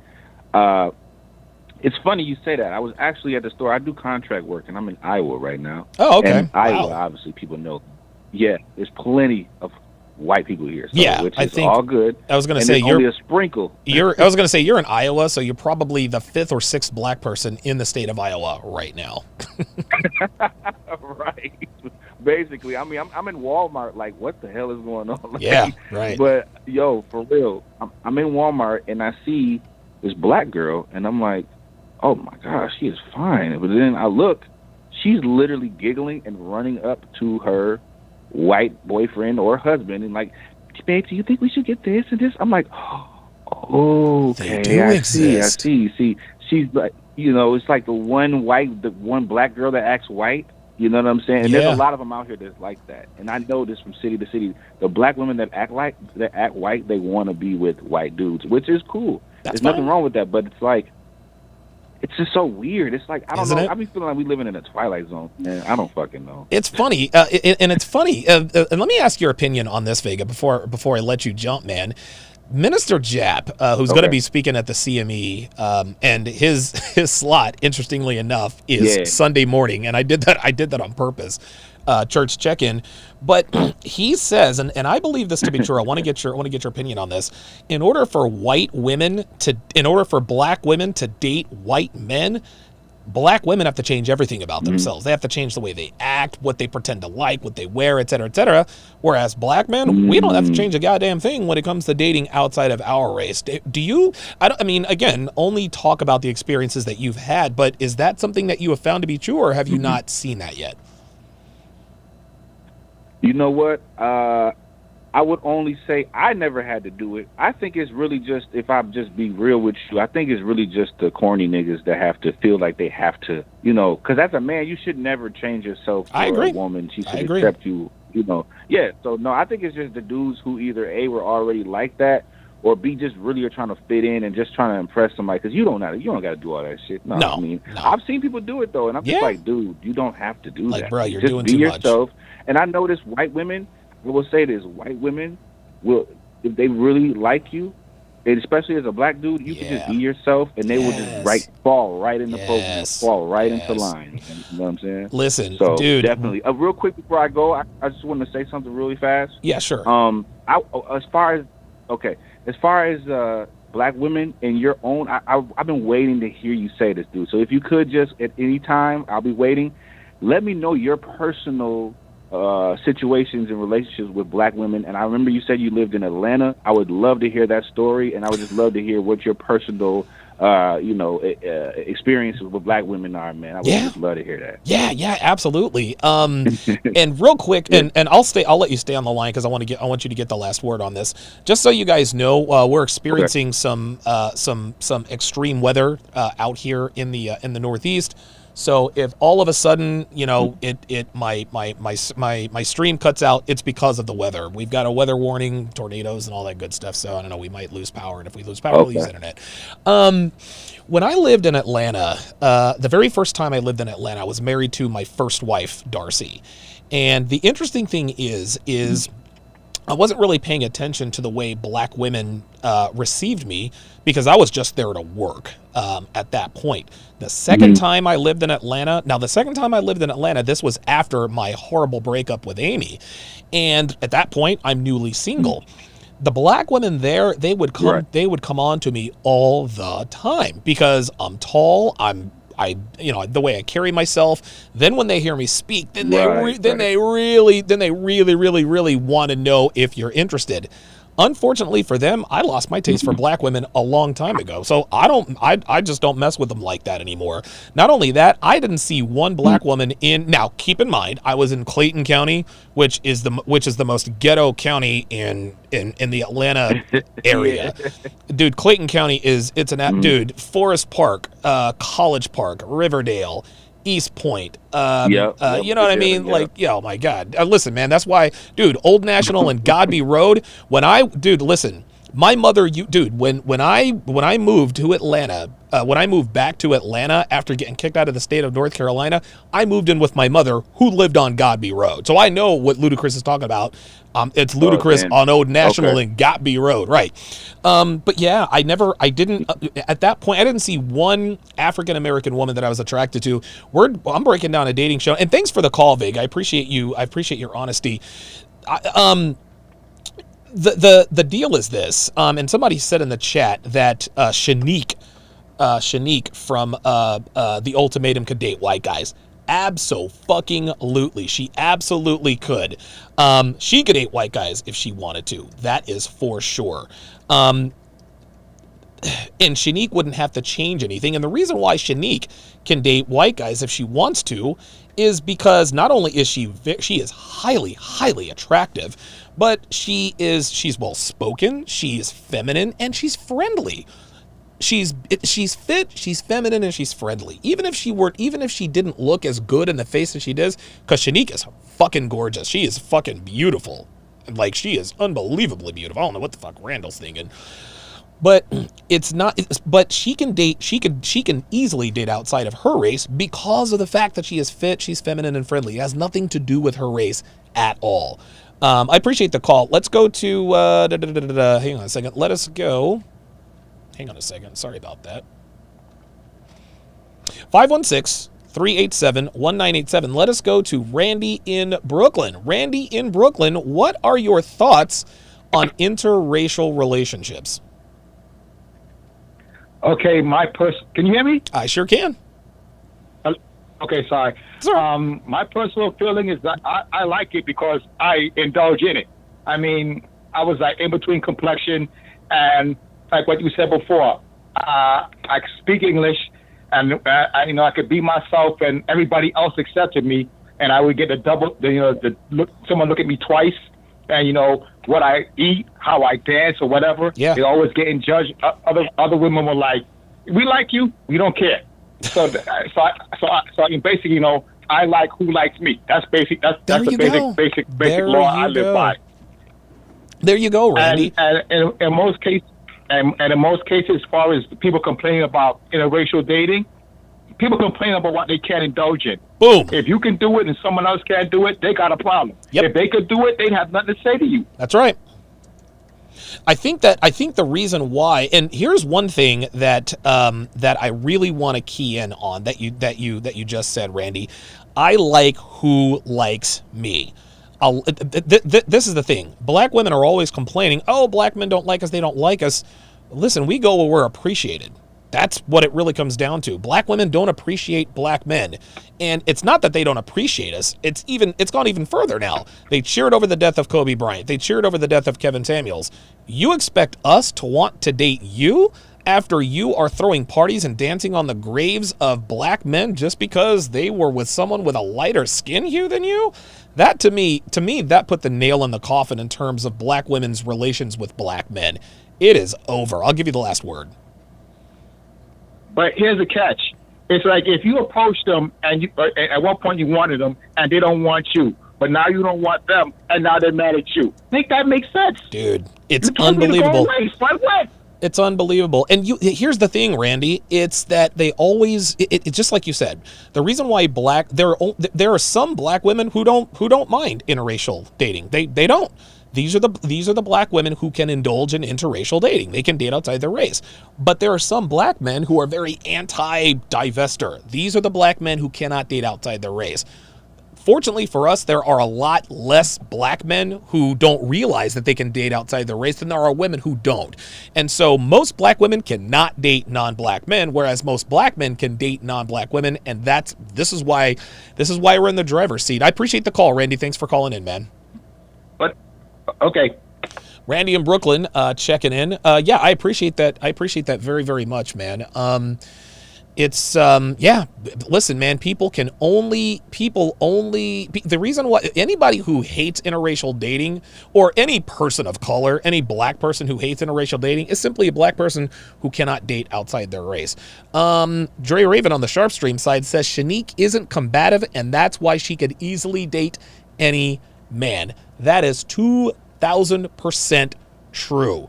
The reason why Shanique can date outside her race is because she's not combative. I don't care what your race is. If you are combative, or like Allie likes to say, quarrelsome, nobody's going to want to fuck with you. I don't care how good you look. Let us go to Darren in Phoenix. Darren in Phoenix, what are your thoughts on interracial dating? Well, as a black man, I really don't like dating black women too much. Okay. I'm team Latina. Okay. All right. And I also went online and checked some facts and looked up some statistics. And black women have a very, very, very big uphill battle. So some of the statistics I was reading, they were keeping them since 1980. Okay. And in 1980, black women got married interracially at a... Caller, are you there? Damn, he sounded like he's about to spit some facts. All right. Oh, okay. Oh, are you there? We lost you. Start that all over again. You started with the statistics, and then we all of a sudden couldn't hear you. Hello? Hello? Yeah, can you hear me? Oh, crap. Hang on, Darren. I need to know if this is either his or... I need to know if this is either his problem or our problem. And I really, really hope it's not our problem, because this is going to be a fantastic conversation. 516-387-1987. Let's go to Mike in Ontario. Mike in Ontario, can you hear me? Hello? Yes, Mike, can you hear me? Oh, no. Ay, what the hell is going on? Hang on, Mike. All right, so there's some sort of technical difficulty. I heard something click. Damn it, man. I heard something click, but I don't know what it is.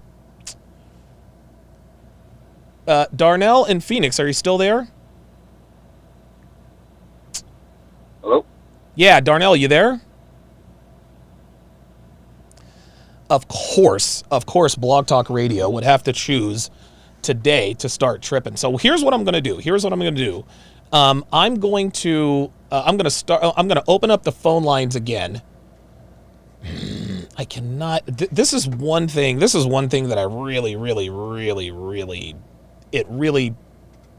ticks me off, is when things that normally work don't work. Like everything works the same, and then all of a sudden it doesn't work. So let's try to create another. Let me try to create another stream. Freaking hell, man! God damn it! I do apologize, guys. Let me try. And of course, black women will say, that's what you get for talking shit about black women. I swear to God, dude, black women are they are the only group of people. They are the only group of people that declare that the... Okay. Mike in Ontario, are you there? Mike, are you there? Damn it. Ignore the next scheduled post. There we go. I do apologize for this. Yeah, let me end this episode. Thank you for using Blog Talk Radio. Okay. Goodbye. So I had to end that episode. Let me see if I can start another one. I do apologize for this, guys. It really pisses me off when this happens, man. I heard a crackle or a click while Darren in Phoenix was talking, and All right, let me see if I have any luck here. So I'm gonna let me go live now. 120 minutes. Okay, let's see if this works. Maybe.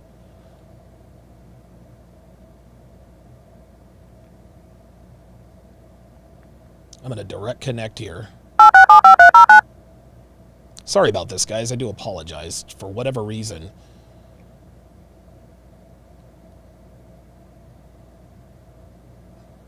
Your show now, press 1. Since it appears you're calling back into a live show, we are reconnecting you now. This is insane. Your show will go live in 5 seconds. 4, 3, 2, 1. Blog Talk Radio. Okay, caller, can you hear me? Yes, sir. Oh, okay, hang on one second. Okay, so it looks like we are back. It looks like everything is good. It looks like the callers can hear me now. Devin, if you're listening, Dev, go ahead and continue. Let's go ahead and continue. Ignore the next. There we go. Let's go ahead and continue with... Thank you for using Blog Talk Radio. Goodbye. What? Ay. All right. So now I got to go back in and do this again. Oh, my God. All right. So as soon as it was fixed, now all of a sudden it doesn't want to do it. So let me go in and see if I can do another.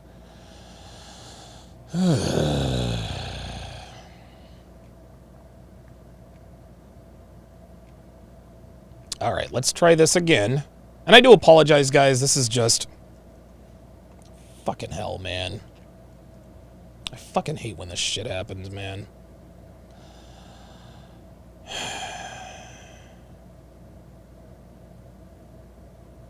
Continue. God damn it. All right. Everybody sit tight. I still see you guys in there.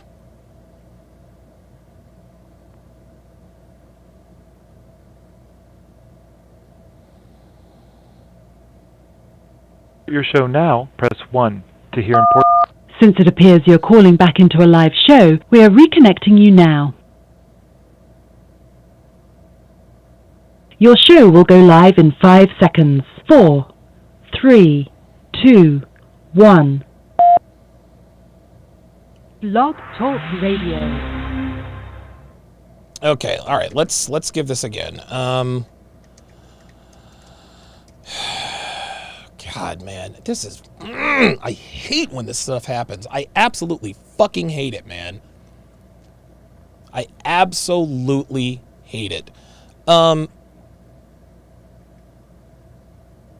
Thank you for using Blog Talk Radio. Goodbye.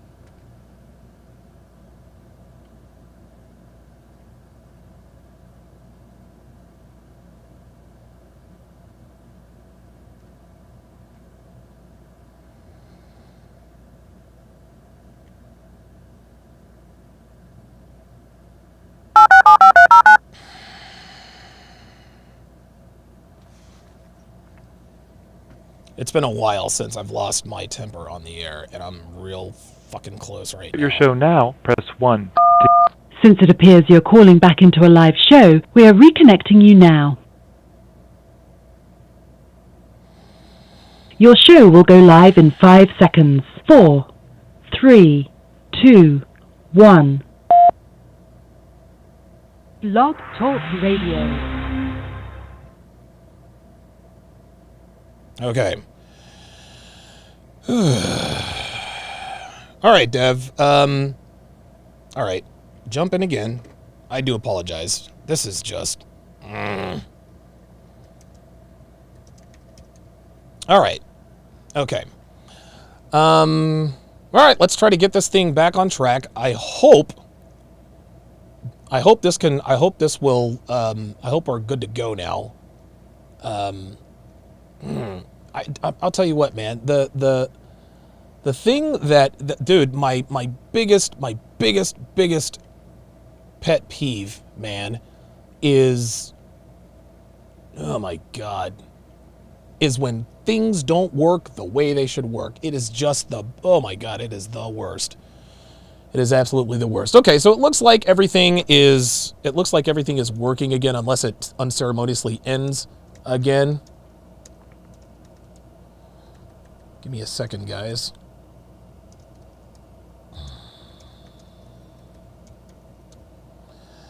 All right. Let's see if we can get this thing back on track. Man,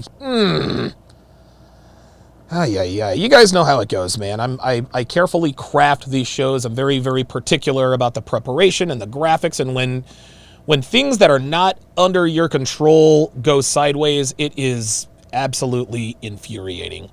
Let's go to Kareem. Let's go to Kareem in the NYC. Kareem in the NYC, can you hear me?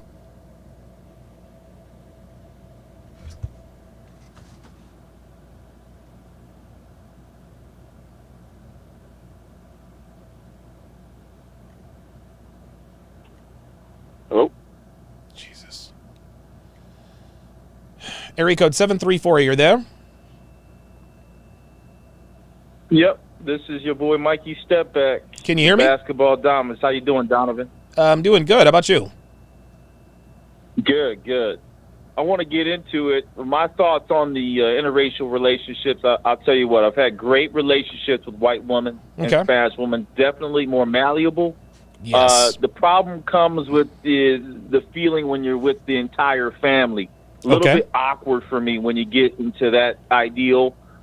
Spanish are more relatable, but then, one black guy, 50 white folks, sometimes it gets a little odd. No, right? no, you're right. But the you're right.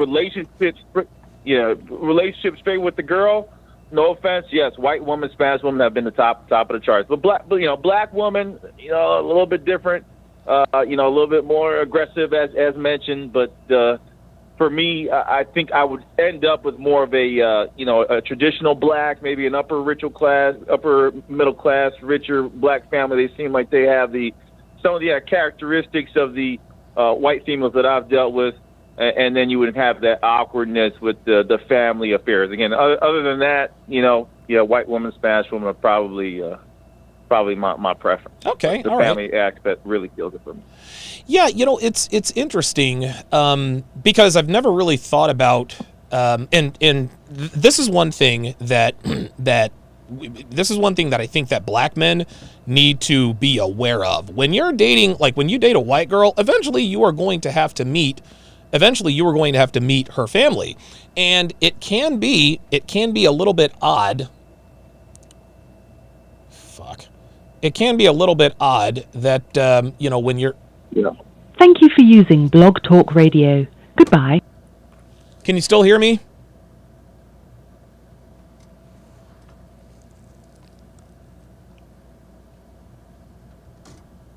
I am getting extremely angry. I'm getting very, very angry.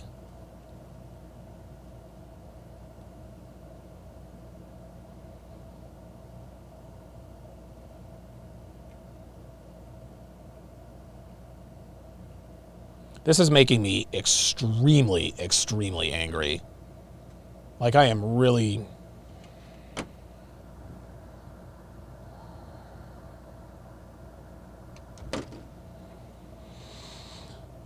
Just give me a moment, guys. I'm going to try to...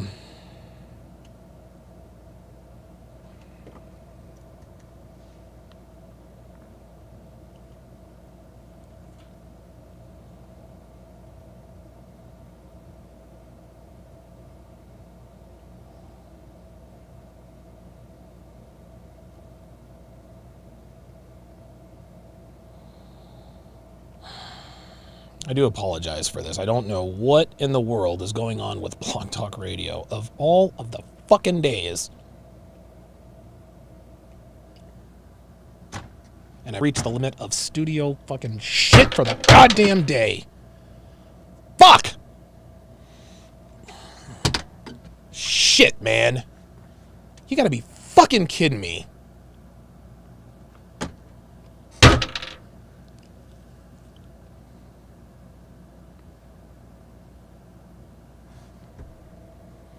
I'm going to have to upgrade.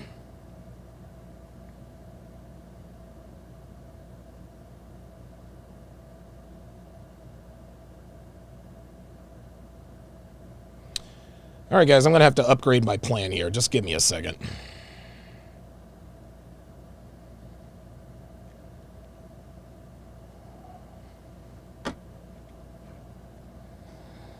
I do apologize, guys. This is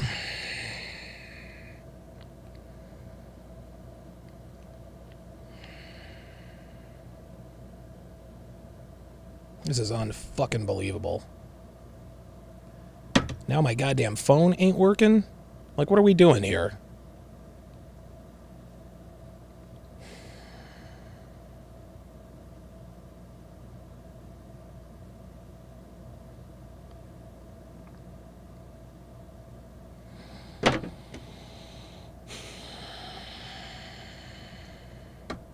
Oh yeah, Dre Raven says it's probably because of the weather. Yeah, it probably is. Unfucking believable. Of all of the fucking days.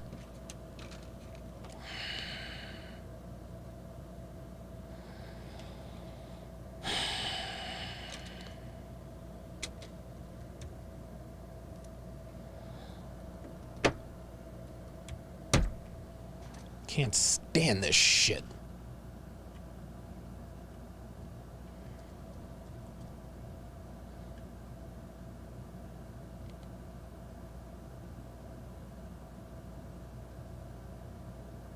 Well, go on. Charge my fucking card, man. Gotta be fucking kidding me with this.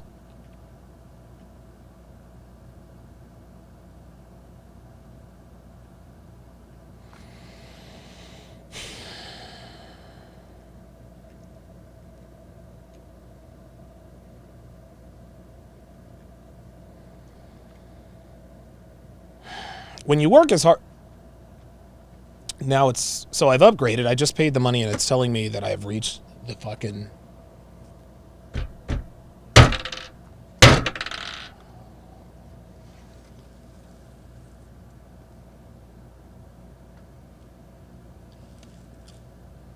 You gotta be fucking kidding me, man.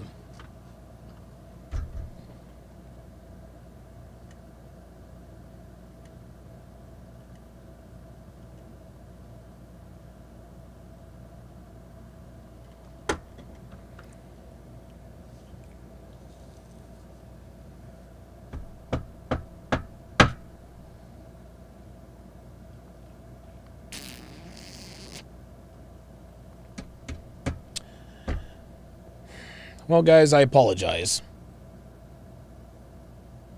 I apologize, man. God fucking damn it.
Fucking damn it.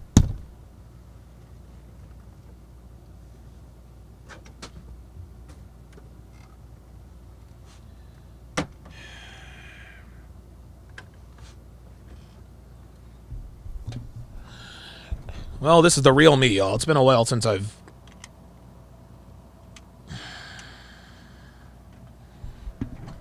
Yeah, I mean, I logged into an incognito window and it sees the different account. It sees the different plan, but it ain't fucking working. It's just telling me that I've reached the...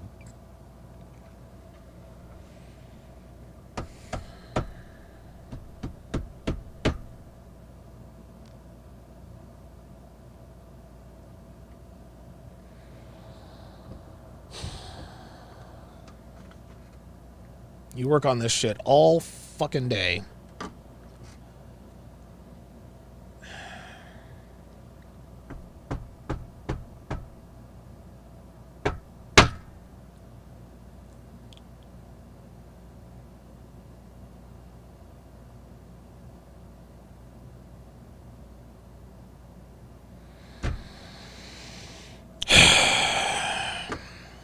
All right, well, it's time to... Let's do it the Kevin Samuels way. Let's do the Zoom link. I cannot fucking believe this happened. I cannot fucking believe this happened.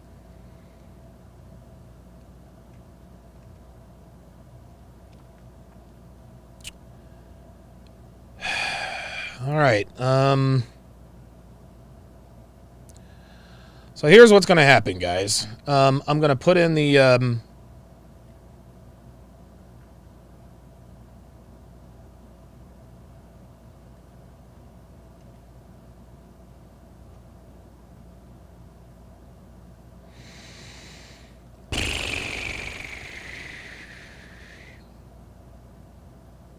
All right. I'm going to put the invite link. Oh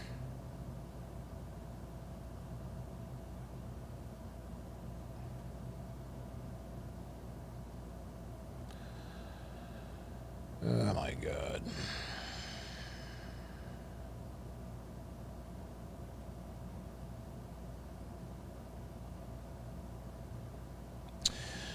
Okay. All right. Well, we're gonna do this the Kevin Samuels way. I'm gonna put the invite link. I'm gonna put the invite link in the chat. You gotta be fucking kidding me with this. Straight fucking bullshit, man. Unfucking believable. So there's the link. There's the link.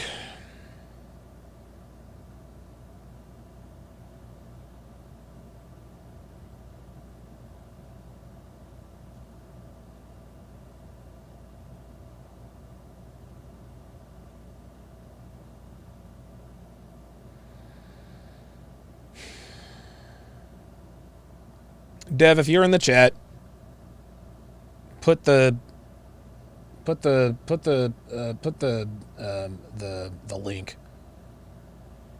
the link in there. I don't know. People are, as far as I mean, people are always more bold to call in than they are to come in on the Zoom link. Oh, look at this. Looks like we actually have a couple of. Oh, wow. Okay. Okay. All right. Looks like we've got a few people in here. All right. You're not supposed to be able to unmute yourself. No, you're not supposed to be able to do that. Oh, wow. Okay, so you guys are really... Wow. Okay. All right. Michelle. Go ahead and unmute yourself, Michelle. Can you hear me? I sure can. Oh my gosh, hello. Hey, how are you? I'm doing fairly well. How are you?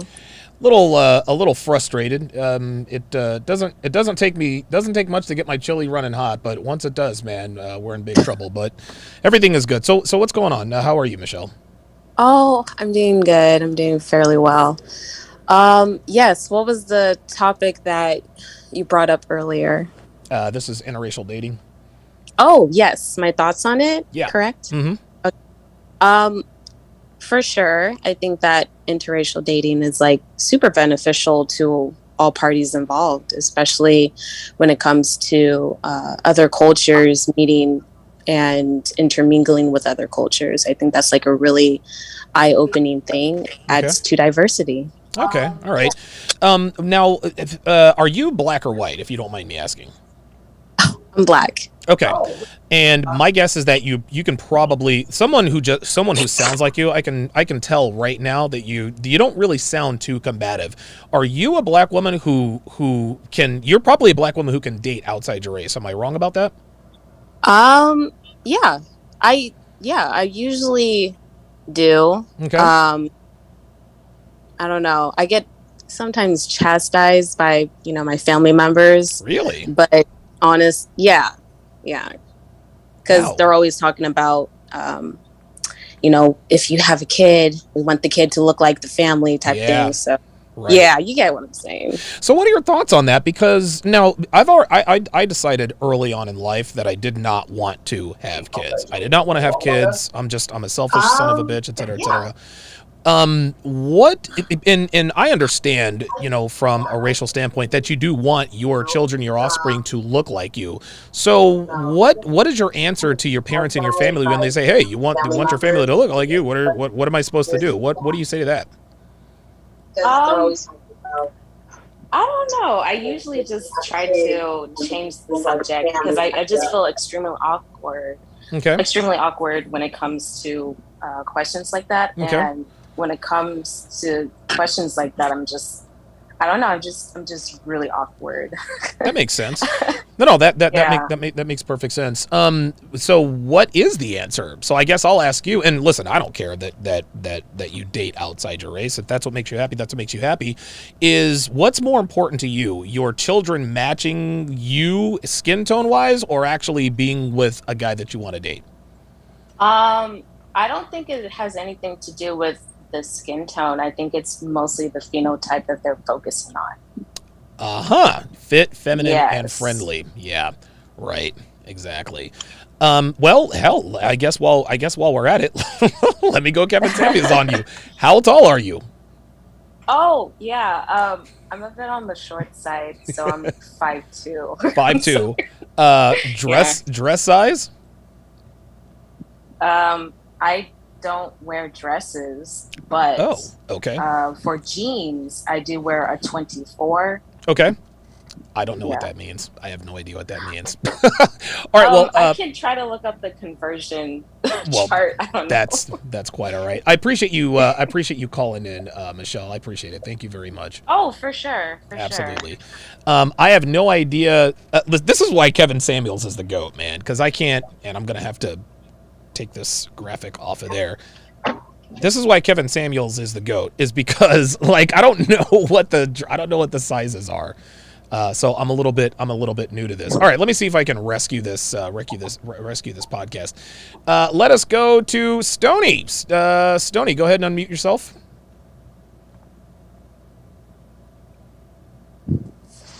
Hey, what's going on, Stoney? How you doing? I'm doing all right. How are you? Doing good, man. So what are your thoughts on this whole interracial dating thing? So I think that long of it, if you don't want to give me too much time, is basically yes. They are the answer. I was married a long time ago. Ended up to a black woman. Okay. Tried my damnedest to do everything right. And then it wasn't until we were getting divorced where was situation. Literally, she's living with her mom. Support those, right? So this was this is like 15 years ago, right? So Uber Eats didn't exist, right? So I'm literally ordering pizzas to their house every day so that they can eat, because I'm trying to do the whole song and dance to get her back, because at that time I'm blue pilled as hell, right? Right, so, right. Can I cuss? Can I cuss or no? Yeah, go ahead. Okay, yeah, so I'm blue pilled as fuck, right? And so I'm doing all this bullshit, not realizing that shit is actually repelling her, because I'm just like fucking simping, right? Right. So I have a conversation with one of my buddies. He was much older than me, right? And he was more of a mentor than he was a buddy. And he tells me, hey, you tell her, hey, you don't get the benefits of being my wife if you're not gonna come home and be my fucking wife. Ooh. So I did that, right? Okay. I did that. It was probably the first red pill shit I've ever heard. I did that. Every single black woman in my family, in her family, they told me all of a sudden I wasn't being a man. The only women who were like, it is a reasonable thing for you to do that, were other race women. So wow, crazy, right? Fast forward 2 years, right? We're divorced, right? So I'm dating Hispanic girls, Asian girls, every other kind of girl, right? I also level up a lot, right? Sure. I changed the way that I dressed a lot. I got way better paying job. I focused on myself really heavily, right? Right. So now I'm in this situation to where black girls tell me that I seem like I don't even date them anyways. And then whenever I do want to give one of them a shot, like let's say if I meet one on some sort of thing or whatever, Yeah. they're basically they feel like as though I should have to pre-qualify for them, though I'm not a fucking catch out here, and I'm obviously a fucking catch. Other girls will see inherently my value, and then they will then give me a shot based upon that alone. And so I'm like, look, I tell you what, they can think how they want to think and stuff like that, but in the end of the day, I've got too much going on and too much to manage for me to be managing you, and I'm not going to do it. And they just won't do it. And so since then I got me, a nice little Vietnamese girl now. Okay. She takes care of me. She man, if I get up, I sit down when I get home, and then if I get up to get anything, if I get up to go to the bathroom, she's like, what are you getting up to get? I will get that for you. Wow. And you said this is a Vietnamese girl? Yeah. And she's Vietnamese. Yeah. And so she's cool as fuck.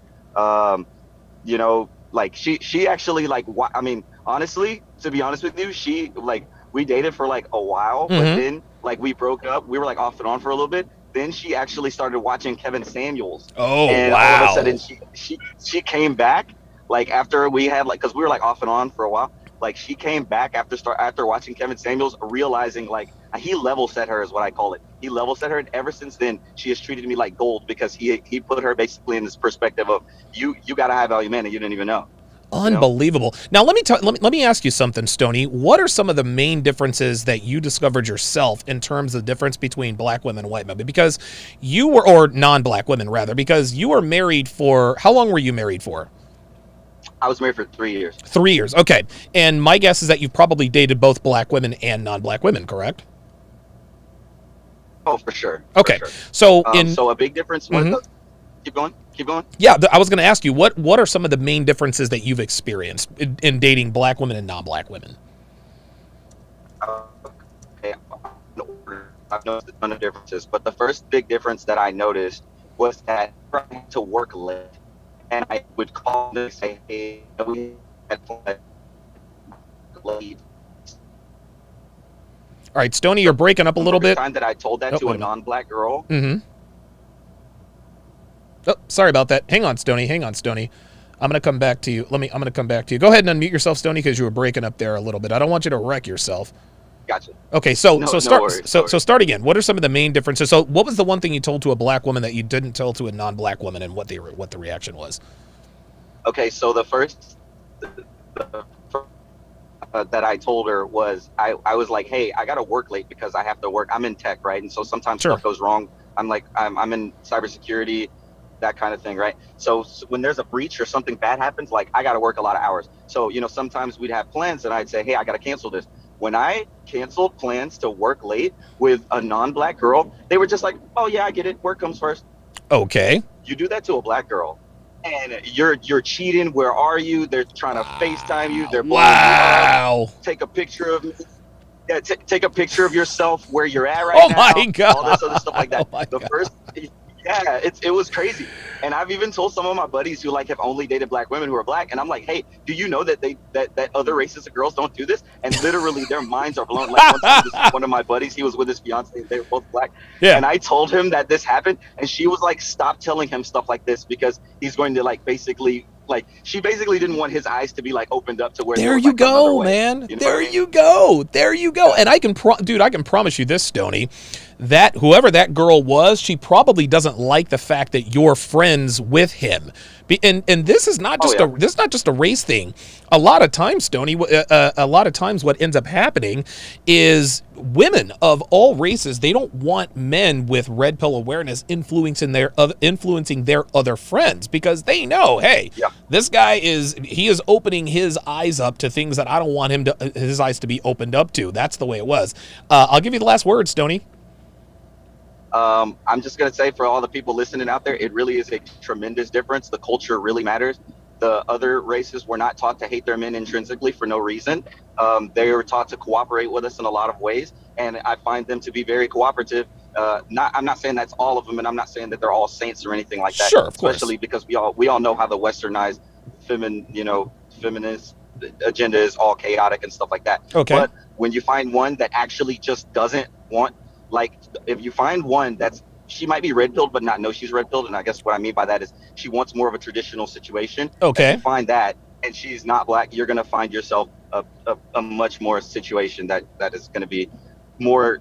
You're gonna be like we're gonna like what I always tell girls is that we want an unfair deal really if you're a traditional guy, right? Because there's nothing you can do to like I can pay somebody to cook and clean and fuck, but sure, you can't pay a person to retire you. Ooh, If I'm retiring you, I'm getting what I want out of it. I'm going to get what I want out of it because you can't get anybody to do this and still cater to you. But if I'm going to cater to you, you bet your ass you're going to cater to me. Wow. Right? Yo, I got to give you a Don DeMarco for that. Holy moly.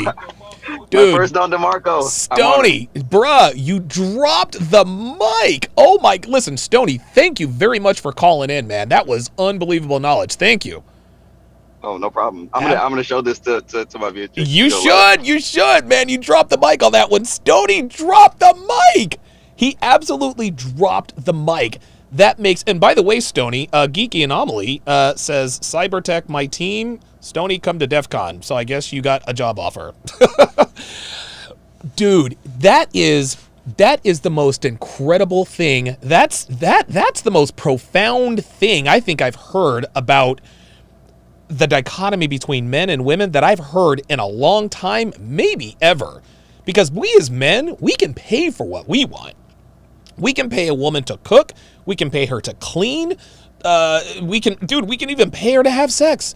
Anything. This is insane. This is incredible. Anything that a woman can do for a man is capable of going out and paying for it. Well, we can pay a woman to cook and clean. We can pay a woman to be respectful. We can pay a woman for sex. We can even pay women to act like they like having sex with us. We can pay that. But women cannot pay a man to retire them. Women, there's no service out there where women pay male escorts to be good men to them, right? Women don't pay. There's no service where women pay men to walk them across the street or open the door. No, there are no pay services for that. What women offer men can be bought anywhere. What men offer women can't be bought anywhere. Wow. That is incredible. Holy smokes, man. Dude, that was fucking crazy. Holy smokes. Mike, step back. Go ahead and unmute yourself, my friend. Hey, buddy, we were just on. We got cut off. So, good. I mentioned the family dichotomy. Yes, but also yes. The other thing is, John, but you've highlighted this before. I love white women, but it's a different attack. A black woman's a lion. She's coming straight at you. You see her yelling. Okay. A white woman is like a snake to me. No offense. No, you're okay. By the time you figure out what's wrong, they'll wrap around your neck and you're gone. And they can get you. They're so tactful. They're so nice. You're absolutely right. No, you're absolutely right. At least with listen, we can talk about them being mouthy and have an attitude.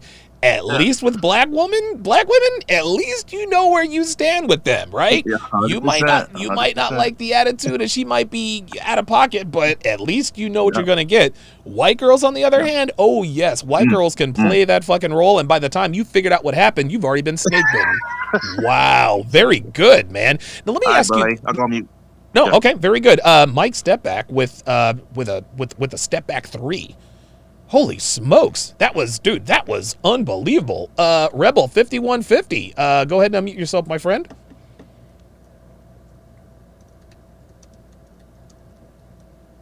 Rebel 5150, are you there? Rebel 5150, unmute yourself, please. Okay, can you hear me now? Yes, sir, sure can. What's going on, brother? All right. So I'm just gonna start from the beginning since I was pretty much at the beginning before, anyways. Okay, good. And take your time, man. You got plenty of time. I've got other callers, but take your time, man. I'll give you the floor. Okay. I already said Rebel 5150. So, as a black man, I don't really date black women per se. It's not because I really hate them or anything. It's just that they don't date me and I don't date them. It's kind of like a mutual agreement. They weren't really checking for me. Yeah. So I listen to like rock and metal and like really heavy metal. And so they're like, oh, ew, you listen to that music. We don't want to date you. You don't listen to hip hop. And I dressed a little differently. So they were just like, hell to the no. So I was like, cool. If you don't want to date me, I don't want to date you. Right. No love lost. Let me ask. Go ahead. I'll go for it. My guess is that you have had experience dating black women and white women. Am I wrong? Not really black women. Oh. I've only dated like one black woman. Oh, like wow. I told you, Okay. They don't check for me, and I don't check for them. Okay. All right. And it seems that you and black women seem to have a mutually beneficial, unspoken agreement, and it seems to be working swimmingly for you. Yes. Okay. All right. Very good. Thank you very much, Rebel 5150, for chiming in, man. Let us go to C-Boy. Let's go to C-Boy. Go ahead and unmute yourself, my friend. Hey, what's up, man? Hey, what's going on, brother? How you doing? Pretty good, pretty good. What you got for me? So I'm one of those guys, man. I'm kind of on the fence with the whole dating out. Like, I'm a black guy, so I'm more on the fence of like dating out. Of black women and things like that. Like, on one hand, to me, black women, they got the best bodies on the planet. I mean, bar none. Yeah, I agree with that. Whereas white women, that's not really my thing. I don't see white women. If anything, if I was to date out, it would be Hispanic women. I've dated Hispanic women. So white girls just aren't your type. Yeah. But like I said, there's others, and then you have those Asian persuasions, they sneak in, you'll run past one and you'll be like, damn, all right, But as far as like black women, the only difficulty I find with them is like I said, they're not as malleable. Okay. Like those guys say. So I get that whole argument. My cousin, he, same age as me, we came up together and he just completely opted out of that. Completely. Wow. Like, he was done with it. Why is that? Did he give you any reasons? I think from the story he told me, he said that he had dated a black girl like seriously for like a few years. I think like 5 years or so. And after that, he was just like, that went down the drain, and he was just like, no more black women. And to this day, I think he's dating like a Indian woman or something like that. Oh, wow. Okay. They've been together for years.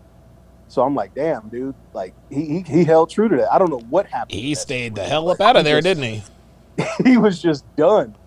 But I'm one of those guys like, okay, I'm single, dating and stuff like that. And I'm like, okay, is black women like, is that something I'm just completely done with? I don't know. Honestly, I don't know. Okay. But, I'm keeping my options open.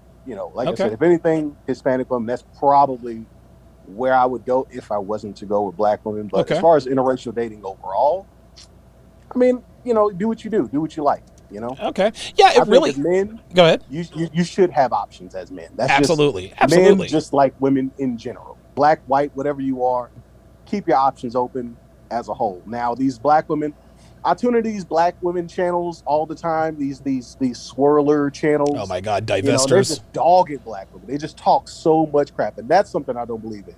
I think if you don't like dealing with black women, say, hey, I don't really deal with black women. I date out, whatever. But don't go dogging your own people. You know what I mean? Like, that's messed up to me. Sure. If it's not your taste, it's not your taste. But don't say, well, black men are trash or black women are trash. That's the thing I don't understand. You have your difficulties, you have your gripes. That's fine. That's cool. But dogging people out, I don't know. I'm not with that at the same time. Because at the same time, like, they are our problem. Maybe not you as an individual, but our outlook on each other, like our image, that's important. And I think that there's a certain way we're supposed to go about it as far as dating out. And what way? So you said there's a certain way to go about it. And I understand where you're coming from. If you're happy with white women, then don't dog out black women. We're not the ones really dogging out black women. Black women are dogging out themselves. That's what they're doing. The way they act, the way they are. I agree with that. 100%. Right. Yeah. What they're doing, everyone sees it. Everyone knows. Exactly. And so the reason why black women in particular like to say, well, if you're good with white girls, then shut the fuck up about black women. Is, as far as I'm concerned with them, dude, fuck no. This is a free country. I can talk about whoever, however. And it's interesting the same black women who are always like, shut the fuck up about black women, are the same dudes, or the same women who are on other people's podcasts talking about niggas ain't shit. So they can talk Sure shit is. about, they can talk shit about us, but we can't talk shit about them. And when one of us dies, they stomp on people's grave. Kevin Samuels, Kobe Bryant. So listen, I understand black women who say things like, hey man, if you're good to go with white girls or whatever, then there's no need to talk about us. But here's the problem. Anytime we point out, and a lot of black women like to say this, Mike, it's not what you say, it's how you say it. But that's bullshit, because they're still dancing on Kevin Samuels' grave, and he was as tactful as could be. Tommy Sotomayor, on the other hand, he has always been very aggressive, kind of like myself. And they said about him, it's not what you say, how you say it. Kevin Samuels was, God rest his soul, Kevin Samuels was a more polished version of Tommy Sotomayor. They had the same talking points. Kevin did it in a suit. He was well-spoken. He smelled good. He was clean. Everything was good to go. So as far as black women are concerned, I honestly just think that they just don't like hearing the truth about themselves. And hearing the truth about yourself is very difficult, but when you're out here talking about niggas ain't shit, then, I mean, black women have been dogging out black men for the last 60, 70 years, and now we've actually started to fire back, and they've upped the ante. They are now cheering our deaths. So, and listen, I'm with you. If there's a black woman out there that wants us to stop talking shit about black women, then there are a couple of things you can do about it. Number one, stop perpetuating the stereotype. Number 1A, stereotypes exist for a reason. And number two, when black men who are actually beneficial to or beneficial to people pass away, it would behoove you not to dance on their graves. If it makes absolutely no sense for black women to come on and say, shut the fuck up about black women, but then they want to talk shit about Kobe Bryant or Kevin Samuels. I'm sorry, you can't have it both ways. I'll give you the last word. Yeah, no, I'm with you, man. Like I said, those women who sit there and dog out, talk crap about black men. Sure. Downgrading black men to just like these worthless, nothing, poor, broke, dusty dudes and all that. Right. Like I hate that. Right. So, if my thing is, if you're going to date out black men, or especially black women, like if you're going to date out, do your thing, dude. But, like chill on that whole, crap talking thing. Because there's a lot of black dudes out there. And the reason that you didn't get a black dude, or the black dude didn't be, it's probably because, you were too freaking stuck up to look for one of those decent guys. Sure. There's somebody for everybody. No, I'm with you. I'm with you. Yeah, that's my point. Okay, thanks for calling in, C-Boy. I appreciate you articulating your points, man. Yeah. Absolutely. Let's go to Ease Chill. Ease Chill, what's going on, brother? Hey, what's up, Donovan? Looks like you're in a helicopter, dude. Nah, my stepmother said the same thing. Nah, man, I'm driving right now, and I had to pull over him because. Oh, okay. I was like, "Are you in a helicopter?" I mean, look, we say don't text and drive, don't helicopter and drive, right? Yeah, man, it's this big rig. I had to pull over, man. I'm in Chicago right now. Oh, good, good for you, man. Good for you. Yeah, man. The interracial thing, man. I've done it, and I have to go with the other guy that was he was on the road talking. It's definitely cultural, right? Okay. Because I've come across white women who are so fucking hood, Donovan. Oh, yes. And nigga flying out of their mouth worse than me. And they could be fine as hell, right? Yeah. They could be so fine, and then they just keep talking, and you're like, yo, you're more hood than me. And I'm pretty sure I'm from the hood, and I don't think you might not be. Right. But I don't know, man. It's I can't. I've been with black women. I've been dogged by black women. I've been looked at as if I wasn't good enough more by black women than white women, definitely. Right. And black women are more reserved. They don't want to let you know that they're more attractive to you as a white or Hispanic woman. They'll let you know right away. I mean, they give you all the feminine traits of the eyes, the sign language, the body language. Why do you think that is? Why is it that you think that black women try to, it's like they don't want us to know that they're attracted to us? Why do they do that? It doesn't make any sense.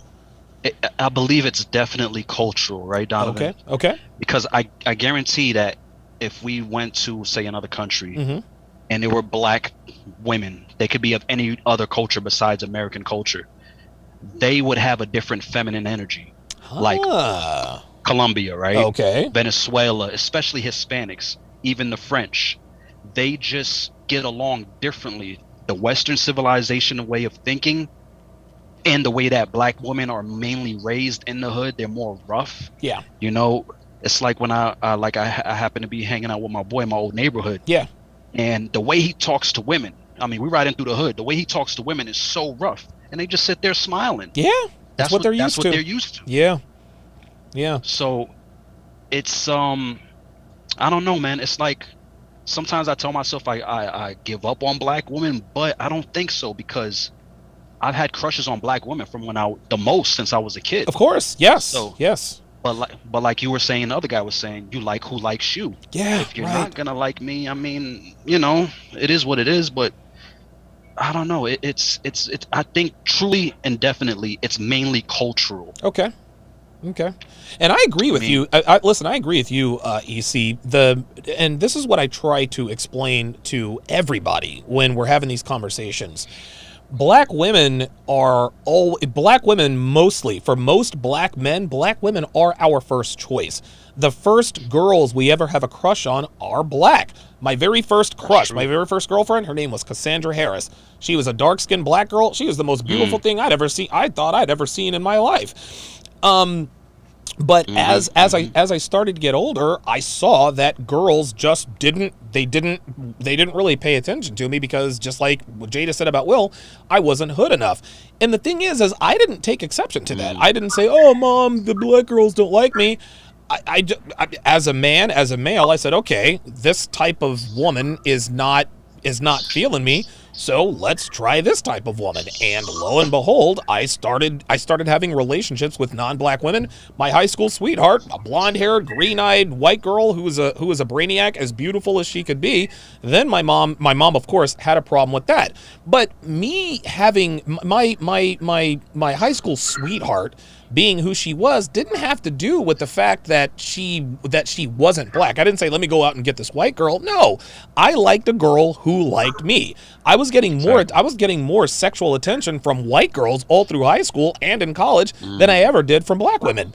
And so eventually you develop a taste for what likes you. It's not that I think black women are unattractive physically. It's just that I get more attention, sexual attention, from other races of women. That's always the way it's been, and likely always the way it will be. I'll give you the last word, EC. Yeah, it's the whole feminine thing, where it's not even, of course, that they're not giving you the energy. It's just that the way that they're taught involuntarily to give energy to men. Yes. You'll do something like you'll go through high school only dating certain women or kind of hanging away from women, and then later on they'll be like, "Oh, how come you never talked to me?" Like, "Because you never seemed like you wanted to talk to me." Right. "Oh, but we loved you and this and that." I'm like, "Well, you have a funny way of showing it, you know." Yeah. It's weird. It's almost like it's counterproductive. If you like us, let us know, man. Thanks for the call, East Chill. I greatly appreciate it, man. Looks like somebody else came on. I don't know who the hell that was. All right, Rebel 5150. Let's go back to you, man. All right, so go ahead and finish your thoughts, my friend. All right, no problem. Oh yeah, so I was going to name stats just real quick. Won't take too long. Well, the first thing where I read a couple studies on black women in interracial marriage, and in 1980 till about 2017 or 18, they did these studies. And in 1980, black women were able to marry out interracially at a 3% clip to black men at a 12% clip. And right now, in the modern era, it's black women are still at 12% clip, and black men are at a 24% clip as far as interracial marriage. Okay. Now, I read another study. Well, man, black women have a hard time going. It's an uphill battle.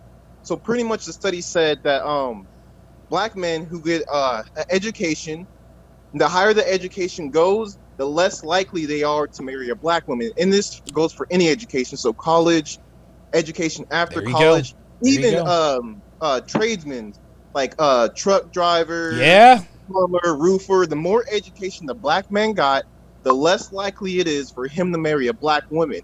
And also, what was it? Oh, and the study also included that the more the different types of neighborhoods. So if somebody were to live in a suburban neighborhood, the chances for a black woman to marry a black man are also lesser.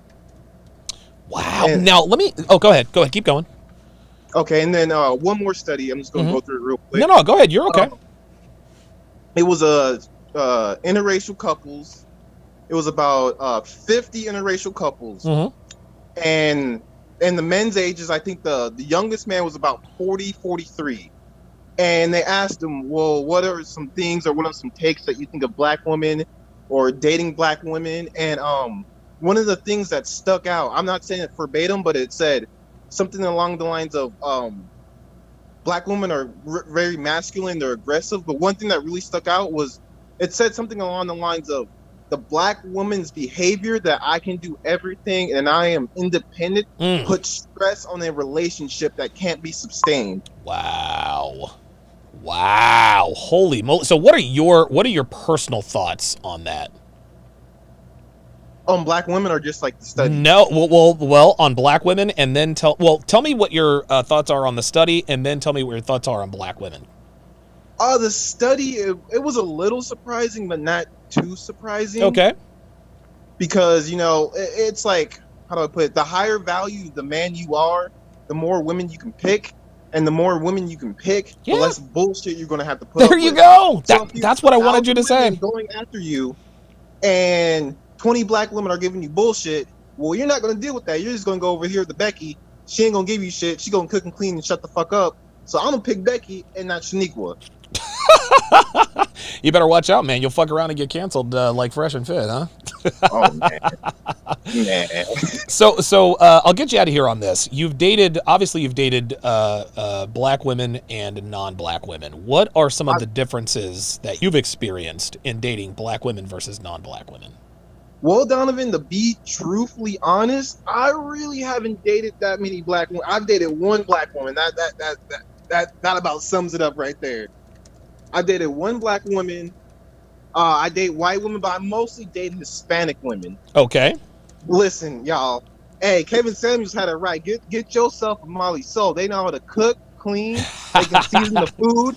And he's right, man. Black women are so worried about the Beckys. They need to be worried about Yesenia. For real, dude. I'm trying to tell you, they need to be worried about Becky. What is it? Becky, Mylene, Becky, Marisol, Mylene, and Jamila. Yeah, right. Exactly. Because listen, like, especially like some of the ones that have like the older generation women that are like they believe in cooking and clean. As long as you're a man and you provide for your family, a lot of their cultural and like their beliefs are cooking, cleaning, staying home. Yes. Worshiping, because you see it a lot. With they're big on family. They're big on staying together. And listen, man, that's just my take on it. Okay. No, I'm with you. It's interesting that there are a lot of black men that are like you that don't really have that much experience with black women because black women never really checking for them. You know what I'm saying? Yeah. Rebel 5150. Thanks for calling in, man. I appreciate the facts. All right, no problem. I appreciate it. Wow, dude. I'm gonna tell you what, dude. The Stoney was the dude that dropped the mic. He was the one that dropped the mic earlier. That was incredible. Darnell Elliott with a $20 super chat. I appreciate that. Then another $25 super chat says, wish I could call in. Let me give you a Don DeMarco for that. Technomage B5 with a $20 super chat says, here's a thought. Imagine if black men as a whole, 90%, just picked up other races of women who are willing to act right and raise a new generation how they want. In 20 years, you'd completely reset the culture. Yeah, you absolutely, dude, you would absolutely reset the culture. You would absolutely reset the culture. But I'm telling you what, man, there is something to wanting your children to look like you. Like, I get it. If I were to ever want to have kids, my guess is that I would probably want my children to look like me. But here's the thing. Just because your children don't share your same skin tone doesn't mean they don't look like you. Okay? Your child could be of mixed race and still resemble you. You know what I mean? Like, dude, I've seen some mixed babies who, and it's funny, you have these tricolored families. You have a person of one color, a person of another color, and then the offspring is a mixture of the two. They all look like they're related to each other. Listen, the skin tone is different, which can really throw you off, but look at the lips, look at the nose, look at their mannerisms, look at their features. You don't necessarily have to have like identical copies to one another. Before I let me go ahead and give you guys my thoughts on why black women are so mad about us messing with white girls. And I've talked about this before. I've talked about this before many times, but I'm going to give you guys these talking points. This one is very easy to figure out. We as black men, we have far more romantic options than black women. Okay, black women, it's no secret, they are at the very bottom of the sexual food chain. Okay, yes, there are many good-looking black women out there. Yes, some of those black women get married. Yes, some of those black women have babies. Some of them have boyfriends. And yes, some of them even date and sometimes marry non-black men. But guys, those are the exceptions to the rule and the extraordinary outliers. Because the hard truth is that black women are almost nobody's type, guys. No, I'm not talking about top 1%ers like Paula Patton or Kerry Washington or who Megan Good used to look like, or any other black woman out there who would get attention from any other race of male. No, I'm talking about black women as a collective. Black women, your everyday rank and file black women as a collective, they're at the bottom of the sexual totem pole. The black girls you see at the store, the black girls that you work with, the black women you see out and about, 99% of those women, they don't get a second look from most men, including an increasing number of black men. Now, the funny thing is that black women will not acknowledge this fact, nor are they conducting themselves as such. They write all these articles about how they're done with black men and about how we ain't shit. They say they hate us and they want nothing to do with us. Okay, fair enough. They want to jump ship and it's their God-given right to do whatever it is they want to do. But here's the question. What ship are y'all jumping to? Huh? What ship are you guys jumping to? Who's going to wife y'all up? Who's going to date y'all? What men are actually looking for black women for even a one-night stand other than bum-ass niggas?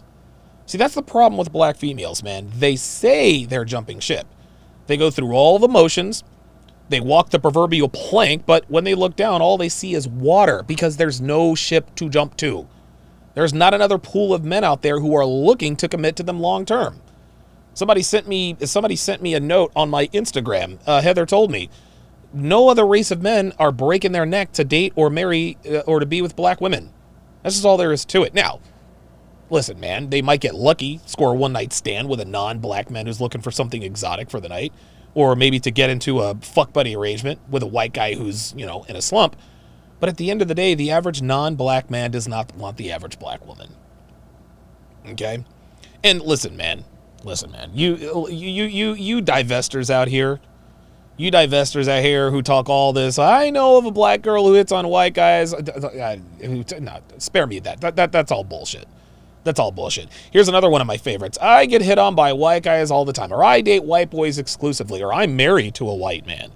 Look, man, anybody on the internet can say anything. I think, what was it, the Poor Man's Podcast? I think he had that divester woman who, she puts on her little white girl voice.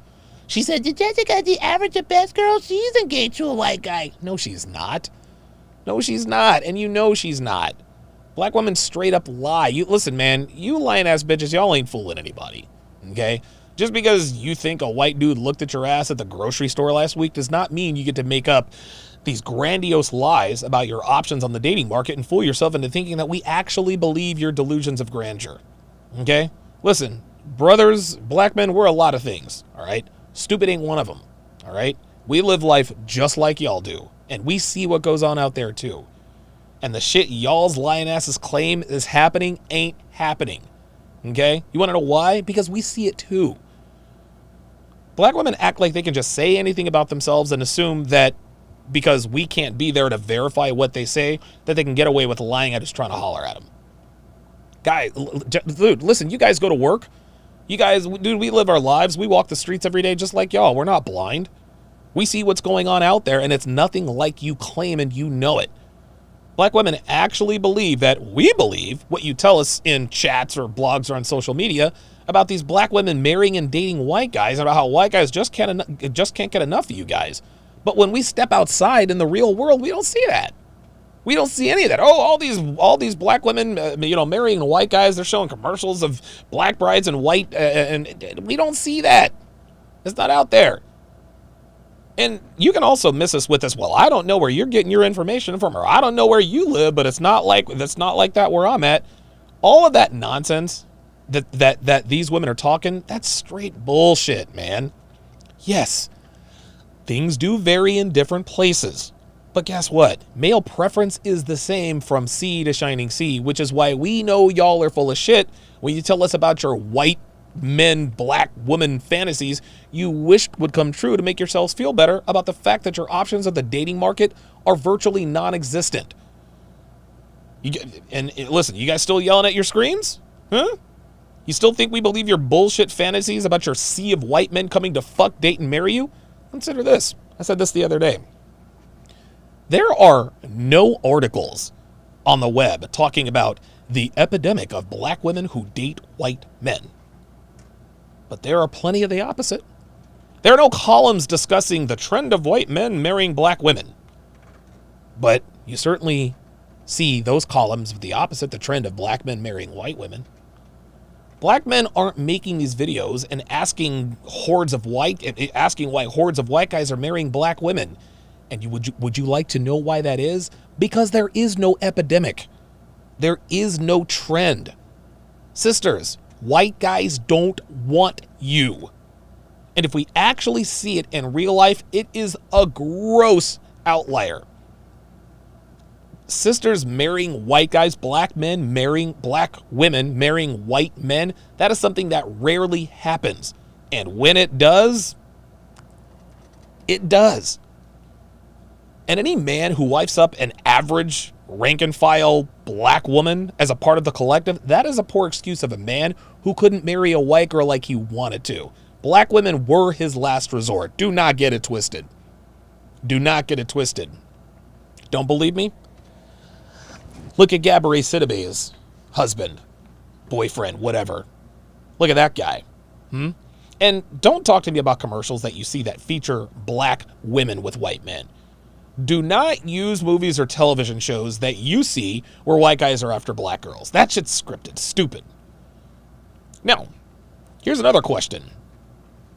Do black men have the same problem? Are our dating options limited to only black women? Nope.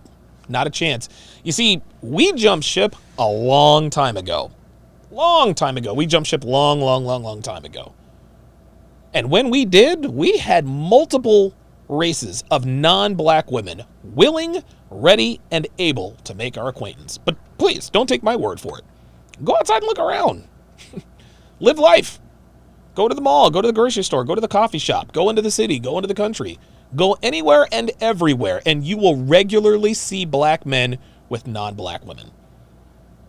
You jump online, you see scores of columns written by black men and black women talking about the epidemic of black men who date white and non-black women. You see a shitload of articles discussing the trend of black men marrying white women. You go to YouTube, you'll see you'll see video after video of black women asking why men are dating and marrying white men. I'm sorry, why black men are dating and marrying white women and then pretending not to care. Black women can say whatever they want. They can talk about these mythical black women white guy relationships. They can talk about all these mythical black women they know who can have any non-black men all they want. And they can even lie about the fact that they get hit on by white guys from sun up till sundown. They're not fooling anybody. We are their only option, and they hate us for it. The number one reason we have it better than sisters is because we have far more options on the dating market, and they know it. We talk shit about them, they get angry. Fair enough. I get it. Just like the other caller said. Okay? We talk shit about black women, or we talk shit about black women, and they get angry. And listen, if I guess fair enough. I understand why they get angry. But when they talk shit about guys like myself, we don't care. We don't. And you want to know why we don't care? It's because we know we don't have to deal with their bullshit if we don't want to. And a lot of us have already made that decision, and that's what pisses them off. That's what pisses them off. Let me also do this. Let me go ahead and, while I'm on this little soapbox here, gentlemen, do not let black women for shaming you for doing the right thing. Don't let them shame you for that. See, when sisters finally started figuring out that we have had enough of their bullshit and we're finding greener pastures with other races of women, they tried every way they could to shame us into staying with them. Now, predictably, their tactics really haven't changed much, as they use the same techniques and the same tired rhetoric to make us feel bad about doing what's necessary to hang on to our money, our freedom, and our sanity. Here's an argument. White women are poisonous. You fuck with them, you'll end up in jail. You know, it's funny. Black women carry that same risk with them, but that will also get you 18 years of child support payments, which will also land you in jail if you are 1 minute late with those payments. The fact is, all women are poisonous. Messing with any race of woman carries an inherent risk, regardless of race.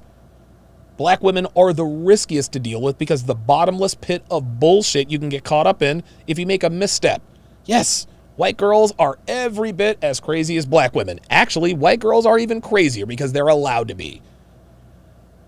But at least we're treated well in exchange for the nonsense they bring to the table. Black women don't give a shit but the goddamn finger. So yeah, white girls do it too. White girls commit paternity fraud. White girls cheat. White girls badmouth people. White girls get out of pocket. White girls, white girls are on welfare. White girls act worse than white women, to be honest with you. The difference is that we are treated halfway decent in exchange. We'll take our chances. Here's another one. You hate yourself. You are self-loathing. You're self-loathing hater. This is a typical projection play. Okay.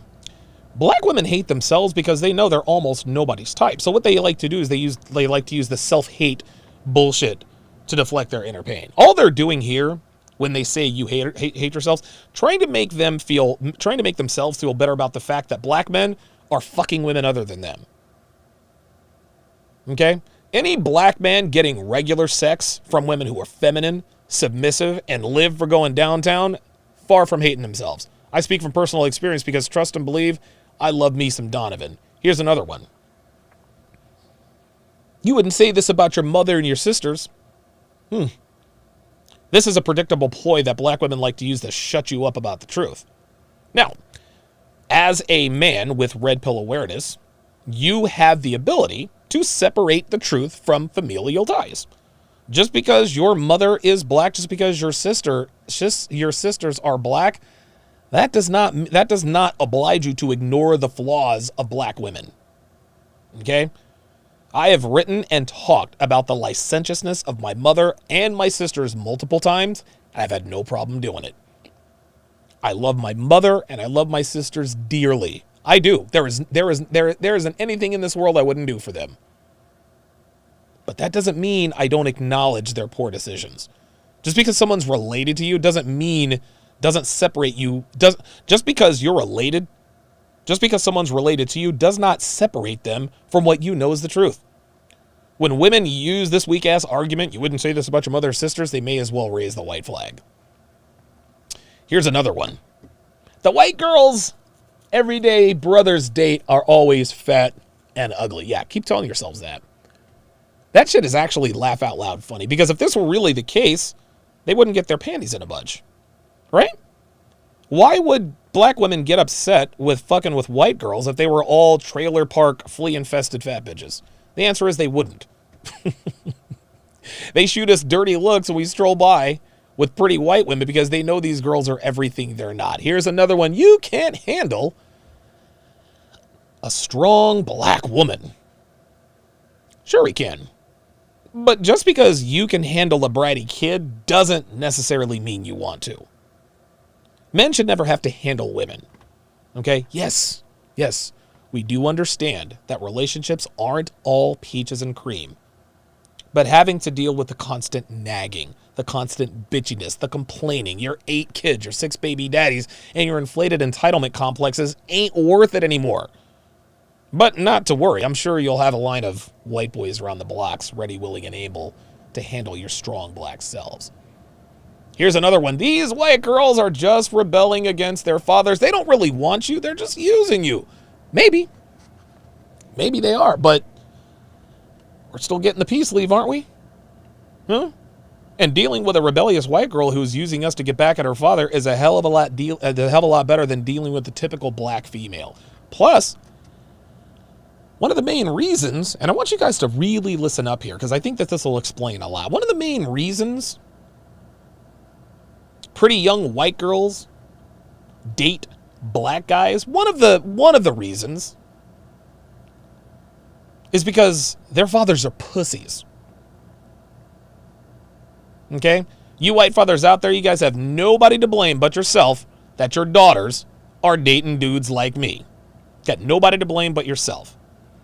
When the most influential males in their lives, their fathers, are poor examples of what strong, masculine men look like, they're going to look elsewhere for a man who will lead them, keep them in line, and demand their best. This, white men, is where we come in. Does that sound familiar? All right. Let's try this again, but we'll make a couple of key changes. Stay with me. When the most influential females in our lives, our mothers, are poor examples of what caring feminine women look like, we're going to look elsewhere for a woman who will take care of us, respect us, and bring out our best. This is where white girls come in. Are you guys starting to see the connections here?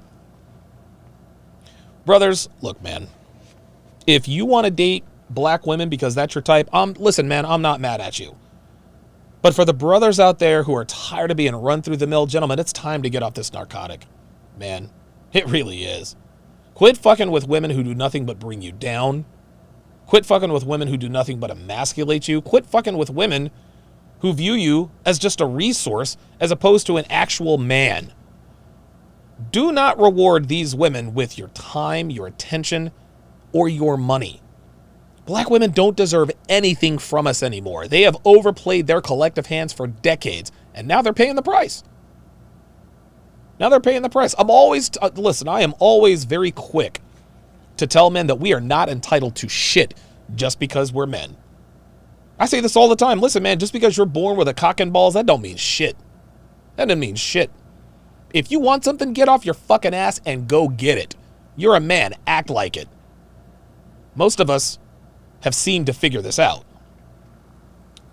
Black women, however, are still under the gross assumption that just because they're black women, that they are entitled to their pick of black men.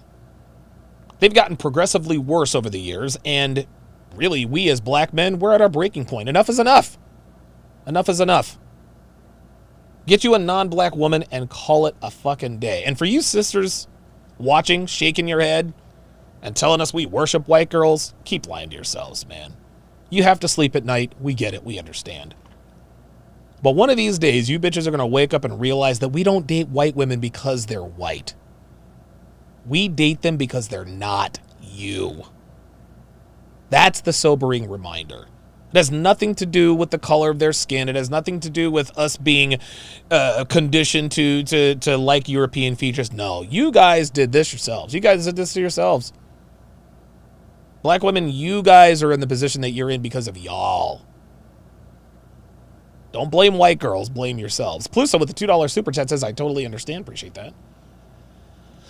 Aholu, the distinguished gentleman, with the $30 super chat says, like Kevin Samuels used to say, black women used to be the epitome of beauty.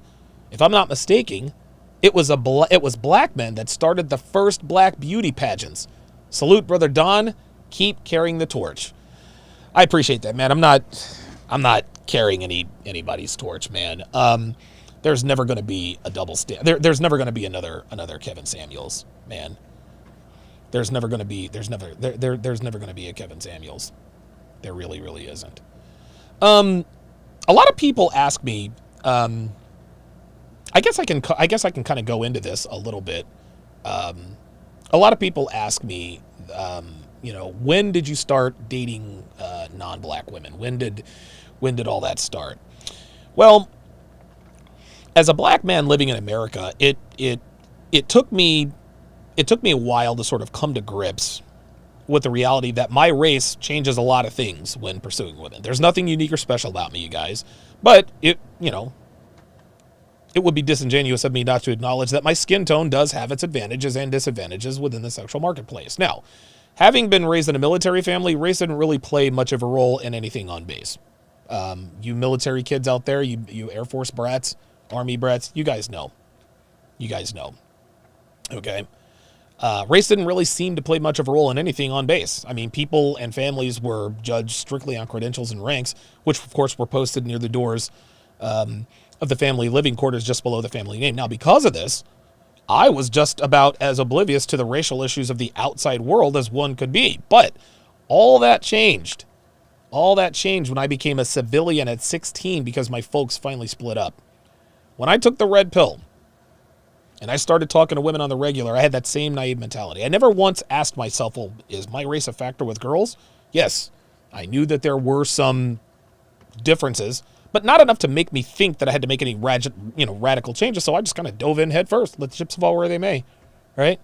Now, even though I did have some success, it was very minimal, and I did experience a lot of rejection. But as soon as I became aware of the racial components of game and pickup, I tweaked my approach accordingly, and as a result, I started getting better with girls. But a funny thing happened.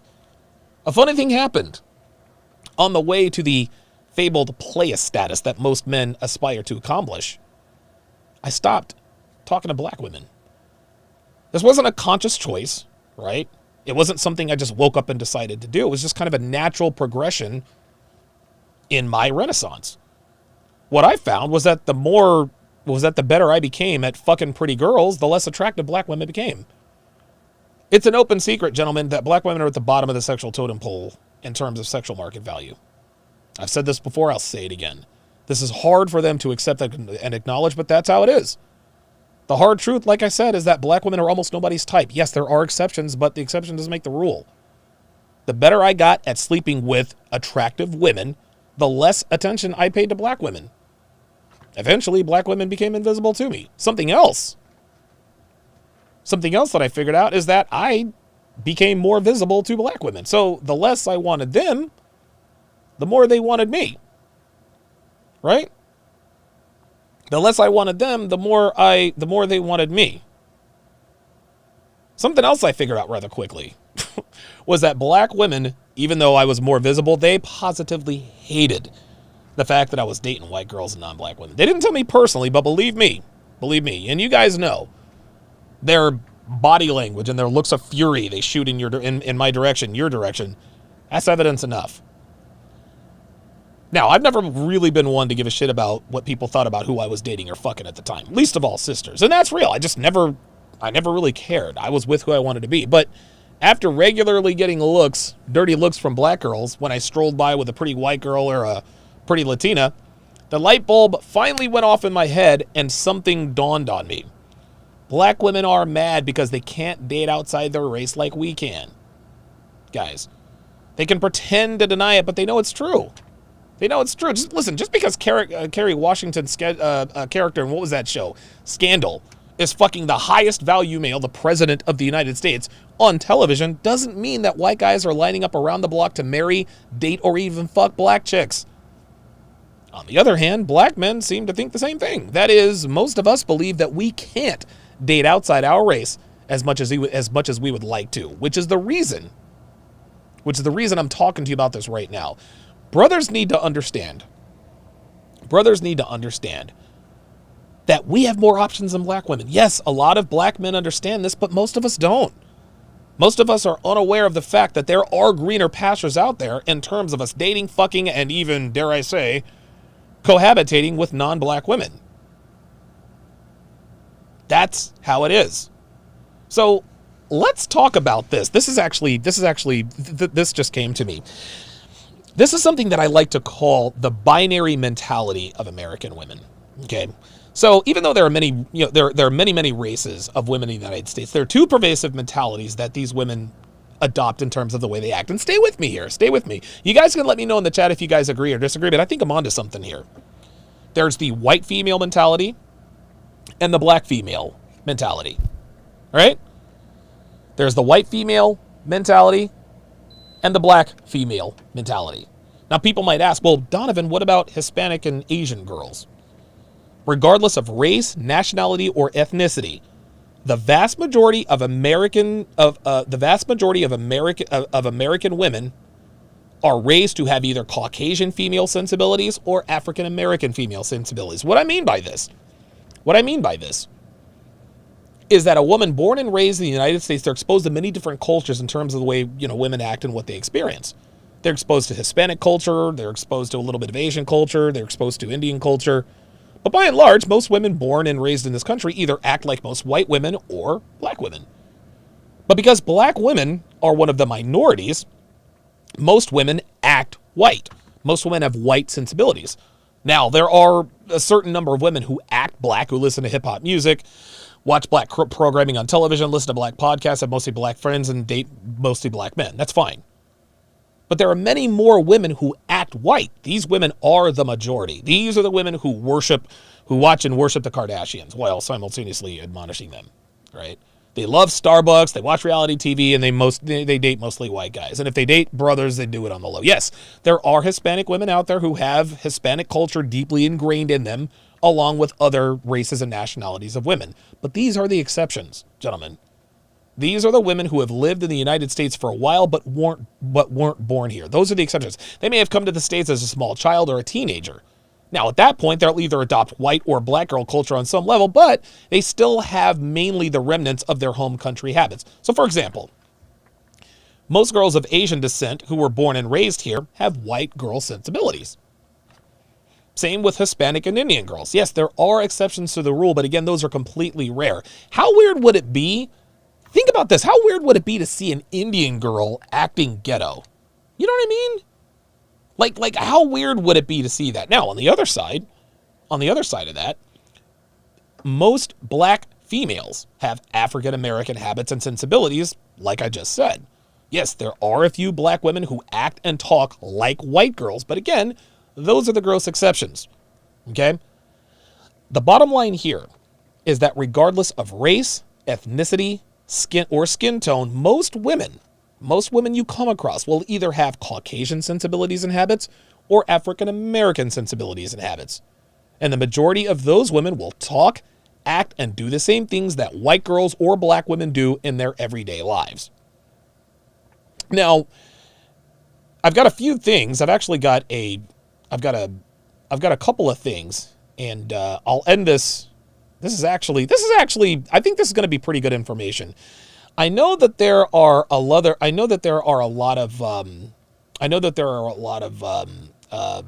black men who are, how can I put this? Who are sort of on the fence about what to expect when dating or attracting, white men or white women. Before I get into this, let me read my super chats here. Bernard Obi, $10, says, black men deserve peace and cooperation. Uncle Kevin Samuels taught us this. In my experience in 32 years of life, I've always been treated better by non-black women than from black women. Of course, Juan Antonio, $2, says, how dare you? Yee Juice, welcome to Chat Privileges. Yee Juice, $2, says, hey, I would love to debate you. Black woman here. Nope. There's nothing to debate, Yee Juice. I appreciate the $2 super chat. And I appreciate you becoming a member of the chat, but I respectfully decline a debate. There's nothing to debate. What you're going to do is you are going to try to negotiate attraction. You are going to try to tell me why it's wrong of me to be attracted to non-black women. You're going to tell me that I should be attracted to black women and that I should be, and you'll give me all these studies and statistics and our ancestors and this and that and the other. No. Attraction cannot be negotiated. You can't negotiate attraction. I don't date or mess with non-black women, and it has everything to do with black women. So as far as I'm concerned, there's nothing to debate. That's like I don't know. There's nothing to debate. You can't debate me on my preferences. There's nothing to argue about. There's nothing to debate. At the end of the debate, I'm not going to say, you know what? You know what? Yee Juice made some really good points. I want to fuck black women now. No, that's not the way it works. You cannot negotiate attraction. This is what overweight women are trying to do. You should love me for my curves, and now this is what black women are trying to do. So, for brothers out there who are a little in the dark about pursuing white women, stay tuned. Stay tuned. I'm about to put you guys on game. So, at the height of the civil rights movement back in the 1960s, okay, black women were absolute ride or die bitches.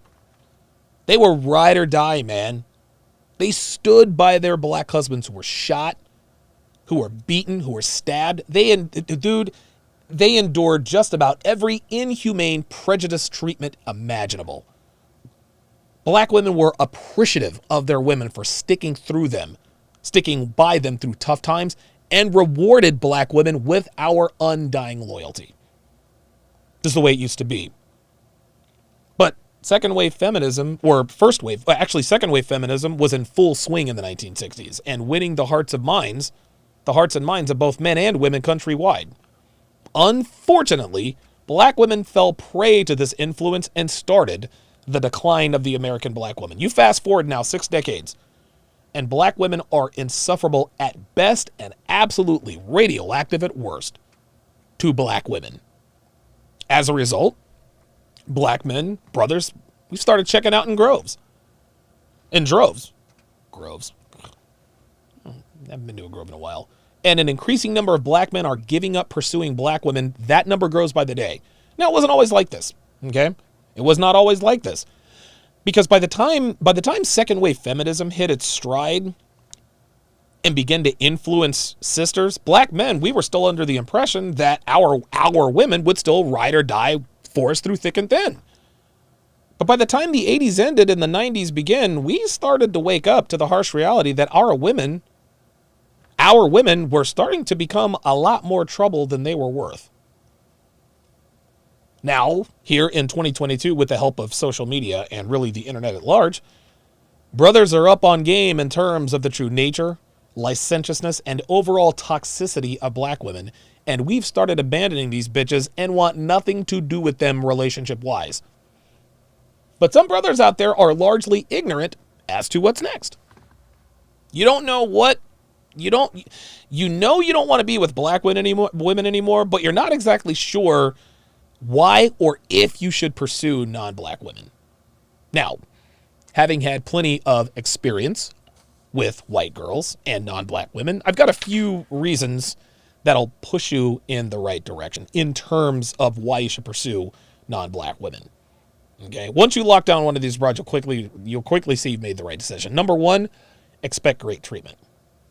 Okay, listen, man, if you're fucking her senseless and you don't have to have an 8-inch schlong, dude, fuck her hard, smack her ass, pull her hair. She'll tell all her girlfriends about you. If you're fucking her senseless and you handle her like a man by having backbone, demanding her best, voicing your expectations up front, and holding her to her commitment to meet your expectations, dude, a non-black woman will move heaven and earth to make your life better. I'm trying to tell you, Devin moves heaven and earth to make sure that my life to make sure that I have peace and comfort and tranquility.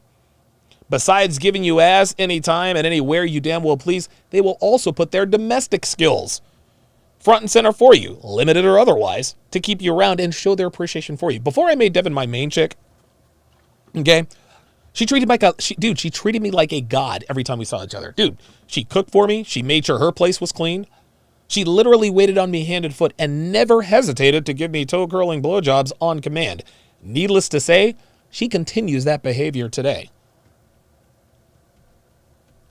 Another Mexican girl with white girl tendencies that I dated in Vegas, she made it a habit to clean my apartment. Every time she came over. Now, her cooking skills left a lot to be desired. She wasn't terrible, and, listen, she always made an effort to prepare a good meal for me, even though she sucked at it. She knew how to lock me down kind of by being a doting, dutiful woman, because deep down she knows this is what men of value want. Now, when I was in college and in my early 20s, dude, I was fucking black girls left and right, and I can't remember any of them cooking, cleaning, or even offering to pick up the tab when we were out.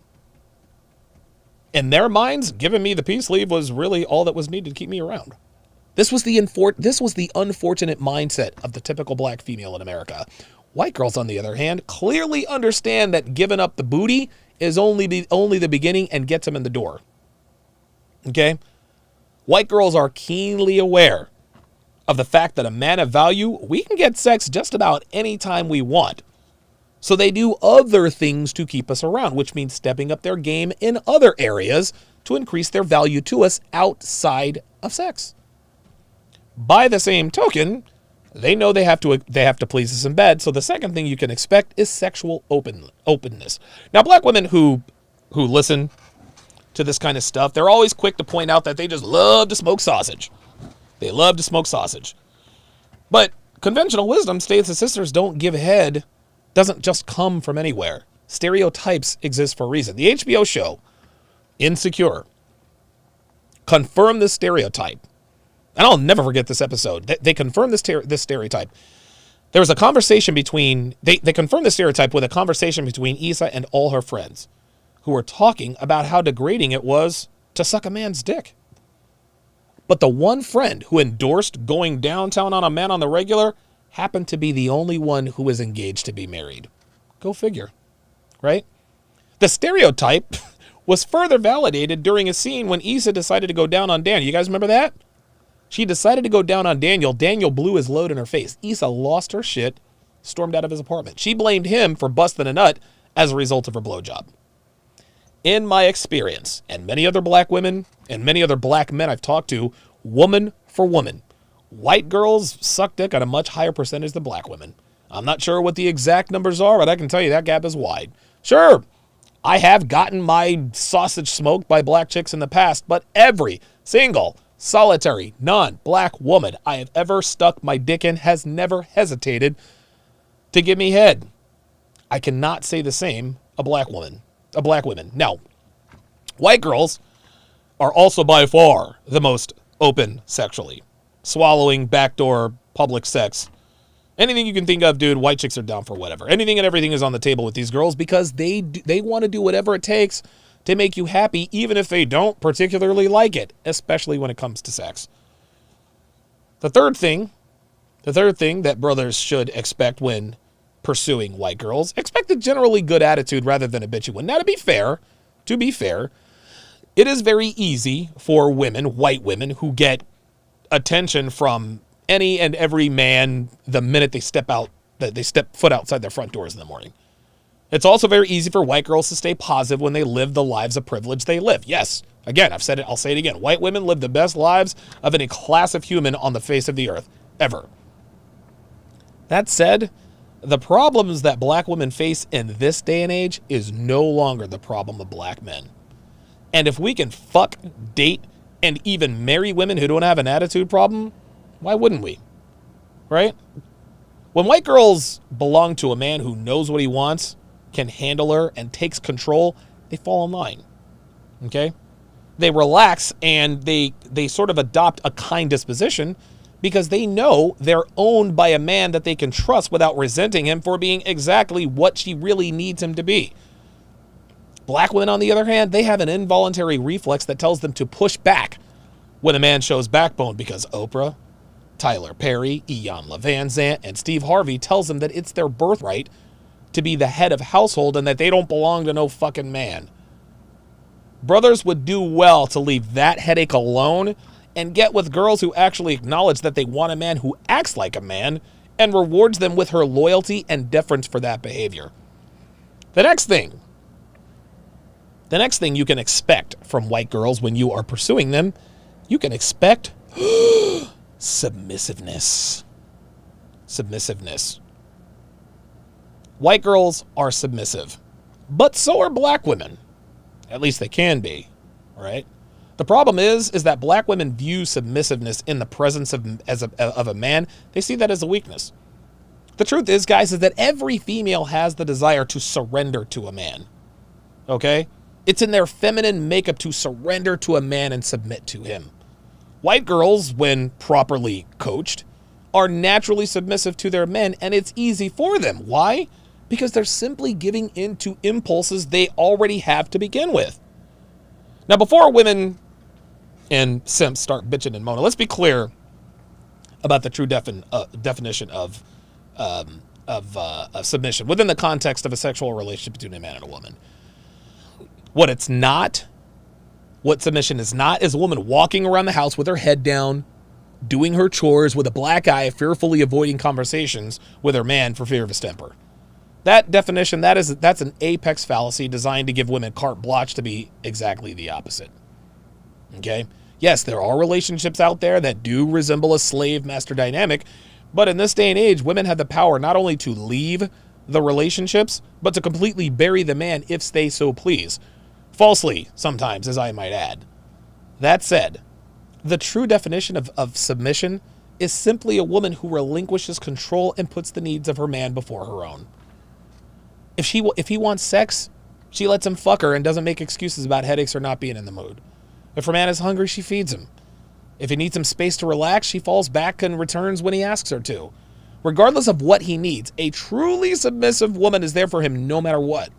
In her mind, his needs come before her own every single time. Now, there are some black women out there laughing right now at what they just heard. And that right there is one of the many fundamental differences between them and non-black women. They can yuck it up all they want to, but this is one of the main reasons black men don't want to fuck with them like that anymore. The next thing, the last thing, and I'll end it with this, the last thing that you can expect from black women, or from non-black women, expect true femininity. Guys, I'm here to tell you, no matter what the skin tone is, a feminine woman is an attractive one. Okay, it doesn't take a brain surgeon to know that black women are as masculine as many races of men. This deficiency can be laid at the feet of their culture, their upbringing, and their environment. But that doesn't take away from the fact that women who act like men are unattractive to men. Non-black women are far more feminine than black chicks, and it's not close.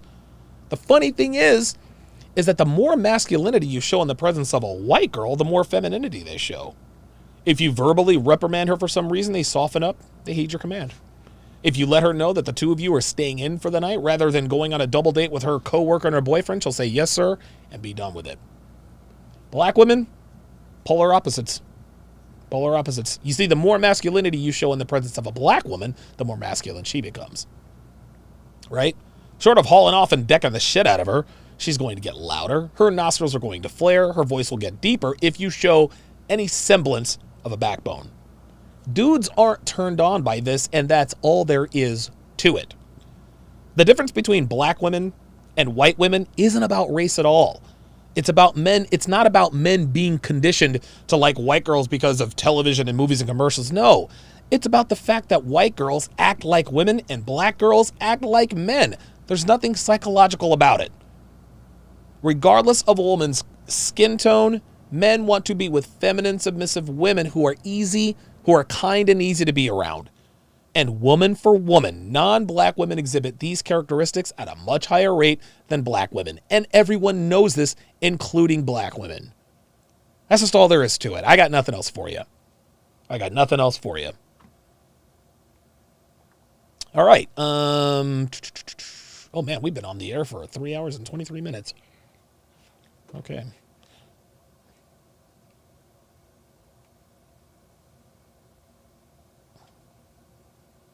So it looks like Yee Juice. She's married to a white man, but is it the answer? No, I do not believe it's the answer for black men. Of course you don't. She's married to a white guy, but she doesn't think white girls are the answer for black men. Yeah, whatever. Juan Antonio, $5, says, I was dating this white chick. We were on a cruise. The black chicks were looking at her like, what the fuck you doing with him? I'm trying to tell you, man. Rebel 5150 says, I saw a video that said black women are fake submissive and feminine just to get a marriage and kids. Man, look. Look, man, I'm trying to tell you. Y'all better watch out for these chameleons out here.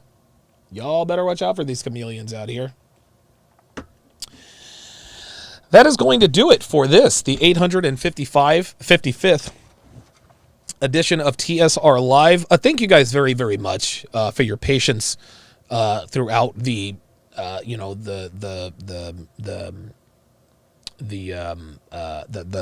technical issues. Thank you guys for staying with me. I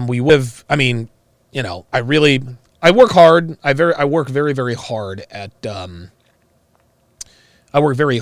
bringing you guys quality content, and a lot of times really what it is